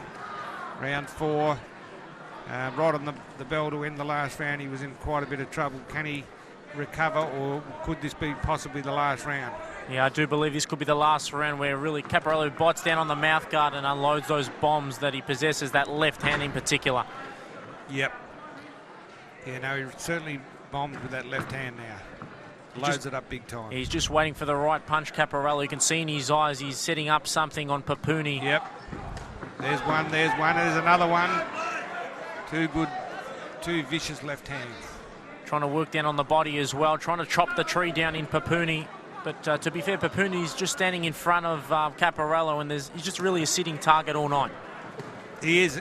Look, he throws a couple of bombs every now and then, but at no stage does he look like troubling. Oh, they're vicious body punches right above us. They've got to knock the stuffing right out of Reece Papuni. They were bombed. Good right-hand counter from Reece Papuni. He's not going to give up easy, this guy. He's out of his depth here, but he's fighting like a true warrior. He turned southpaw. Just for one split second, landed a couple of blows. Yeah, Lightning Papuni definitely got a tall order in front of him against the best light heavyweight in Australia in Caperello, and he wants some of the big fish, the likes of Josh Buatsi and also the man who just won in Jean Pascal. Maybe that's a good matchup. Pascal's the new interim WBA champion, so maybe something could happen along the line. Undoubtedly, Jordan. Blake will get another big opportunity overseas for sure, or hopefully, big-time boxing. Sam Lebruno might be able to bring someone out here and give him the opportunity in his home country, which always makes it so much easier. It's always difficult when you're out of town, but Caperello well on top, good body shots, good long left hand just a second ago. Papuni's tough. There's not one bit of quit in him, that's for sure. He's one tough cookie. Yeah, the tough New Zealander come all the way from Christchurch, and he wants to put his best effort forward. This is a showcase fight for him, the biggest fight of his life against Caperello. But at the moment, for me, it's a whitewash on the scorecards in favour of Il Capo. Oh, I think undoubtedly. He's just, he's had a few good flurries. Papuni just drive one over the back of his head. He's a bit of a character. He's certainly got some ticker. It's good, solid blows. 3-4 blows from El Capo, and again. Looking to get another stoppage in his career, Caperello, and put the rest of the light heavyweights on notice. Nice right hand there from Papuni, and then he fires the left hook on Caperello. But now Caperello goes back to work, and there's just more power on his punches compared to Papuni. Two big shots. Not long left in this round. Clubbing the left hand there on Papuni to end the round, and another round in the book for Il Capo Caperello. 4-0. Barry Michael in favour of Epicenter TV. Produced a great card here tonight. Big time boxing and Samuel Labruna fight night. But They're just fixing the glove there of Il Capo, and we're going to get underway here. The main event, Caperello defending his WBA Oceania light heavyweight title. Papuni, coming out throwing a lot of leather to start this round. El Capo not bothered by it, just biding his time. Papuni really, to have any go at all, he'd need to push Caperello back, but that's not going to happen. Got fast hands, Papuni, but they're really not landing. Yeah, definitely fast hands for a big boy, Papuni, but Caperello not intimidated by those punches. Good right hook. Legs wobbled there from Papuni, but he came back really well. And again, double right hook. Great combinations there on the inside for Il Capo, the man training down at Team Labruna Boxing. Good solid punches. And there's another Labruna boy going to be in action shortly, Michael Zarafa, August 31st against Jeff Horn. Yeah, I'm going to be there for that. That's going to be a cracking fight indeed. It's going to be a great All-Australian fight. Great opportunity for Zarafa against the former world champion, Jeff Horn, loved by Australia for that massive victory over Manny Pacquiao and all the rubbish I've read about, being a bad decision and all that. He won that fight fair and square. One of the greatest victories for an Australian boxer ever. But I tell you, Michael Zarafa's going to give him a hard night at the office. I've got no doubt about that. Yeah, definitely could be the making of Fight of the Year in 2019, that one. But back to the action here, and Caperello really loading up on his opponent. Body shot hurt Papuni. He's just about ready to go. He's in all sorts of trouble. The body shot did the damage there, followed by a couple of good left hooks and rights. He's holding on for dear life, Papuni. Yeah, he was hurt, really hurt from a body shot. The brutality of the punches from Caperello may be taking its toll in round number 5. Undoubtedly, got to wear him down. There it is, good clean shots again. He fires back with both hands, Papuni. Caperello's had some great sparring, as I mentioned, with the President Desai and also Christian Choi, the Cameroonian former Commonwealth Games athlete. It's put him in good stead for this matchup against Papuni. Well, good sparring, like when you're a top-class pro, you've got to have the good sparring. It's imperative. You really have to have it. You need to replicate the closest thing you can to the real thing, which, is what good sparring does to you. But, oh, look at that left hand. Oh, man, Papuni taking some shots. He's taken a lot of shots. And again, look at this. Changing the levels nicely, Il Capo, tonight in round 5 and throughout the 5 rounds. But he made his debut all the way back in 2009 against Aaron Ross, so he's been on the professional scene for 10 years. Yeah. Seasoned professional. Just biding his time, landing good, clean punches this round. Nice left hand to end the round. Caperello, 5 rounds to 0, unofficially, of course, but he's in cruise control. All set for round number 6 on Epicenter TV. Caperello in the black and green trunks, if you just joined us, and the New Zealand and Papuni in the black and grey trunks. And for me, looks like a defeated man, Papuni. Yeah, right at the end of the last round, he went back to his corner shaking his head, which is a bad sign. And I think you'll just see more of that in this round. And I'm surprised he's gotten as far as he has, because he's really copped some punches. But as I said, there's no quit in him. But he really looked distressed at the end of the last round. You look at some of the light heavyweights in Australia. I mentioned the President Desai. You've also got Mark Kassab, who's one on the way up. Mark Kassab, excellent prospect. Undefeated, still an excellent prospect indeed. He'll be fighting on the undercard of Zarafa and Horn against Isaac Hardman, 2 undefeated fighters. But back to the action here, and Caperello just landed a straight left hand down the barrel on Papuni. Papuni coming forward, but Caperello just really comfortable in this matchup. He certainly is. Good right hand from Papuni there. That's the shot you need against the southpaw, but Blake Caperello, too experienced. Look at these body punches. He's banging them in. Up and down. Papuni showing his durability throughout this fight. Some real strong punches coming away from Caperello to Papuni, but he's withstood these punches quite well, except for the knockdown in, I think it was round number 3, but he's done quite well, Papuni, providing a stern test for Caperello. Yeah, look, he's giving Blake Caperello the rounds he needs. It's that's what you need when you've been inactive, or when you aren't fighting all the time. And every fight, you don't want every fight to be a war. Oh, look, but Papuni copped a big left hand on the top of the head there. His legs wobbled again on unsteady legs. He's definitely giving him the rounds that he needs for some of the big fish on the horizon on the world stage, Caperello, but he's got to get through Papuni here and finish off strongly, make a statement. I think he will. I think he's just fighting within himself, Blake. And, you know, Reece Papuni, warrior that he is, he's in deep trouble. Has been really from early in the fight. But showing a hell of a lot of ticker indeed. Yeah, the corner is looking quite worried there of Papuni, Phil Shafford and Wayne Viega out of Riverside Boxing Gym. You know, the boy's got a lot of work to do if he's going to get the chocolates here tonight. But can he go the 10 rounds? That's the question, Barry Michael. Yeah, just seriously a matter of time. Caperello picking him off there, hitting him with half a dozen unanswered shots. Papuni tries a wild right hook and a left hook. Spot on shots. How many can he take of this? Being picked off with rights and lefts from Blake Caperello. So far, he's showing a solid chin, the New Zealander in Papuni. Undoubtedly he is. He's been on the canvas once, but I'm sure that we might be seeing Papuni dropping on the canvas shortly. But there's not long left in round number 6 here. Will he withstand the barrage of attack from Caperello? Yes, he does. And we head to round number 7. But for me, one-way traffic in that round, 6 rounds to 0 in favour of Caperello. Round 7. Round 7, as you heard with John Demacoli, and we're back to action here. Papuni with an early flurry, but not intimidating Blake Il Capo Caperello. No, Papuni's come out throwing, you know, punches with bad intentions, vicious right hands and left hooks there. You know, look, he's a good fighter, this Blake. He's got power, he's got heart, got a good kit of punches. You know, Blake's just too big, too strong, too experienced. And, you know, just too good a technician at this stage. But Papuni, what a heart. I mean, you know, he can certainly fight. Yeah, this is probably the best sort of part of the fight for Papuni in the early stages of round number 7. But now Caperello gets caught with a right hand there from Papuni. And Papuni's been stopped twice in his career before against Chevalier, who's a former super middleweight champion, and also Trent Broadhurst. Yep. And will Caperello make it the 3rd stoppage loss for Papuni? But a nice right body shot there from Papuni, stepping it up now. He's had a good round so far, Papuni. But again, I just look at that. He's got fast hands, Papuni too.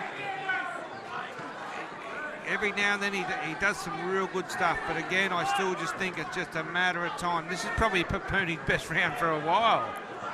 But you know, Caperello just loading up. Yeah, Papuni left himself exposed there on the defence and made him pay Caperello, the 32-year-old from Team Labruna Boxing. Michelides looking at it closely on the inside. Tried to unload the left hook there, Papuni, but didn't connect. That was on the break too. Had a lander that could have caused a bit of controversy. But Papuni's best round for a long time. He's got a nasty mark under that left eye starting to swell. He's really digging deep this round. Is this the last of what he's going to show us? Cop 3 or 4 in a row there. Il Capo looking ready to unleash that onslaught, which I know is still there. 3, 4, 5, 6 shots. Papuni fires back. Yeah, he's got a heart of a lion, Papuni, and you know, he's taken a lot of punishment throughout the 7 rounds, but he's still standing there. Yeah, no, he's a warrior. His left eye's closed, starting to close. Nasty welt under his left eye, Reece Papuni. Great amateur, as we mentioned, 89 amateur bouts, and was also part of the New Zealand side in the New Delhi Games, Commonwealth Games. But yeah. Now he's on the professional scene and he's finding it tough against Caperello, but this is definitely the best sort of round for Papuni. Yeah, certainly has been, but again, Caperello finishing on top as a, you know, look, wow, this is a good fight now. This is a real good fight. Definitely quality main event for big-time boxing and Sammy Labruna Fight Night. Oh, that's in round number 7. Massive round of boxing. A lot of heart being shown in centre ring. A couple of rounds ago, I didn't think we were going to get this far, but Reece Papuni looking fairly happy with himself. Last round was probably his best round for a while. We didn't think he was going to get this far, but maybe he will see the distance. What do you think? Yeah, he's feeling satisfied so far with his performance. I've got it unofficially, of course, 6 rounds to 1 in favour of Caperello, but I didn't expect him to make it this far. I thought it was going to end in the middle rounds, but he's gone to round number 8, and we'll see how he goes for the remaining 3 rounds. Yeah, he's under a lot of pressure here at the moment, getting bombed.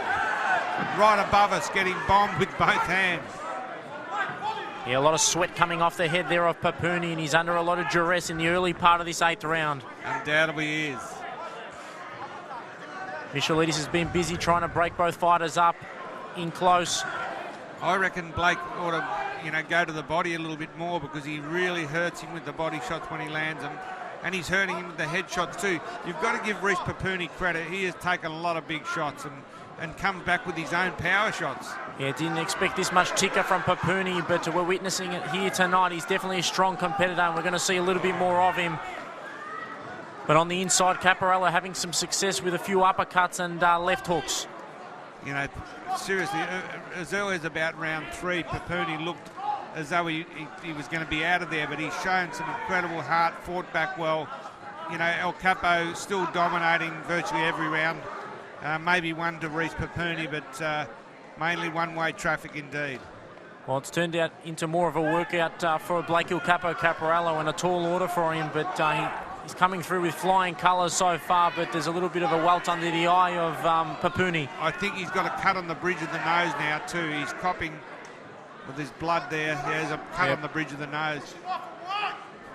He's one tough warrior, Reece Papuni. Oh, gets hit with both hands. Fires back with vicious left hooks.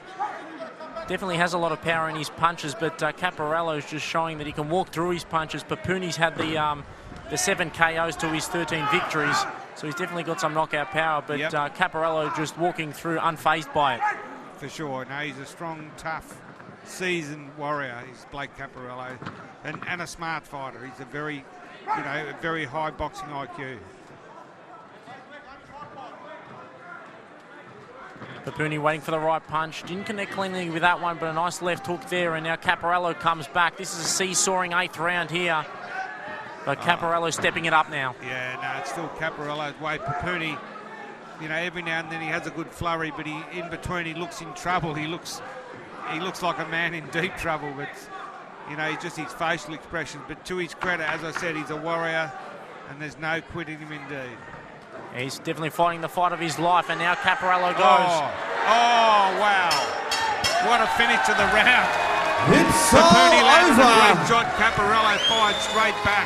Yeah, great stoppage victory there for El Capo Caperello. He caught him at the end of the bell, and Michailidis has ruled it a stoppage victory for El Capo, and he moves to 30 wins in his career and retains the WBA Oceania strap. Yeah, well, I thought it should have probably gone a bit longer, to be honest. A bit confused that he stopped it there, and he didn't. He was copying a lot of punishment, and he wasn't going to win the fight. But he'll remain the WBA champion, and bigger fish on the horizon for Caperello as he moves to the world stage. Thanks for joining me in the commentary booth, Barry Michael. It was a great card. Ladies and gentlemen, 2 minutes and 58 seconds into round number 8. Your referee Ignatius Michailidis put a stop to this contest, declaring winner via TKO, and still WBA Oceania Light Heavyweight Champion, Blake El Capo Caperello. Blake, we'll get a few words before you get some photos done. Man, you stood this bloke to your right stood toe to toe with you for 8 rounds. Took some of your biggest shots, and he just kept walking forward. As a boxer, when you give someone your biggest hits flush and they keep walking towards you, what do you think? What's going through your head? Probably keep hitting them all. And you've certainly done that, Blake. Yeah, well, Aussie boxing, they like the toe-to-toe fighting. Sometimes we've had in the past, they don't appreciate my boxing IQ and the skills. So you know what? I gave them what they wanted. We went toe-to-toe. He's a tough boy. He took the best shots. So first of all, I just want to thank my trainer, Samuel Brunner, Brendan Burke, Nick, Michael, Ryan, Benny, all of them. They put in a lot of work. Me and Sam have been together now about 13 years. The team's grown, and we love it. It's a big family there. So also thanks to the sponsors like Cube, Slater Character Repairs, City of Ink, my sponsors, Life Changing Beds, HD Entertainment, Signal, Telstra Technology. They wouldn't make it possible without them. So thanks to all the supporters who come out and watch the show. Big turnout, so hopefully there's a good show and you all enjoyed it. Now, you're just knocking on that door now of some big fights coming up next. With this fight, probably one more for this year, and next year will be a big year for you, mate. Yeah, well, I'm actually going to look at Brendan. He said to me the other day, before he gets in the ring, an email will be sent to a certain promoter. So, Brendan, you haven't shook my hand yet, but no, we're on the brink.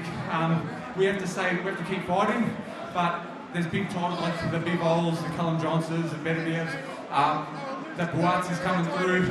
Mate, I'd love to fight any of them. We're there, we're rated in 3 sanctioning bodies, so me and Sanong, we're ready. And we're ready to watch your rise to the top, brother. Thank you very much. And now, everyone who's here tonight, come support Michael Zarafa, August 31st at Bendigo. We need all the support there. He's going to put on a clinic against Jeff Horn, so get behind him. Thank you very much, and thanks to Brian as well for putting the show on. Ladies and gentlemen, our champion, WBA Oceania, Blake Caperello. On behalf of the entire team at Big Time Boxing and SLB Fight Night, thank you so much for taking the time for coming out here tonight. Until next time, stay safe. August 30, Big Time Boxing does it all again. And we'll see you back right here in the Big Time Boxing ring. Good night.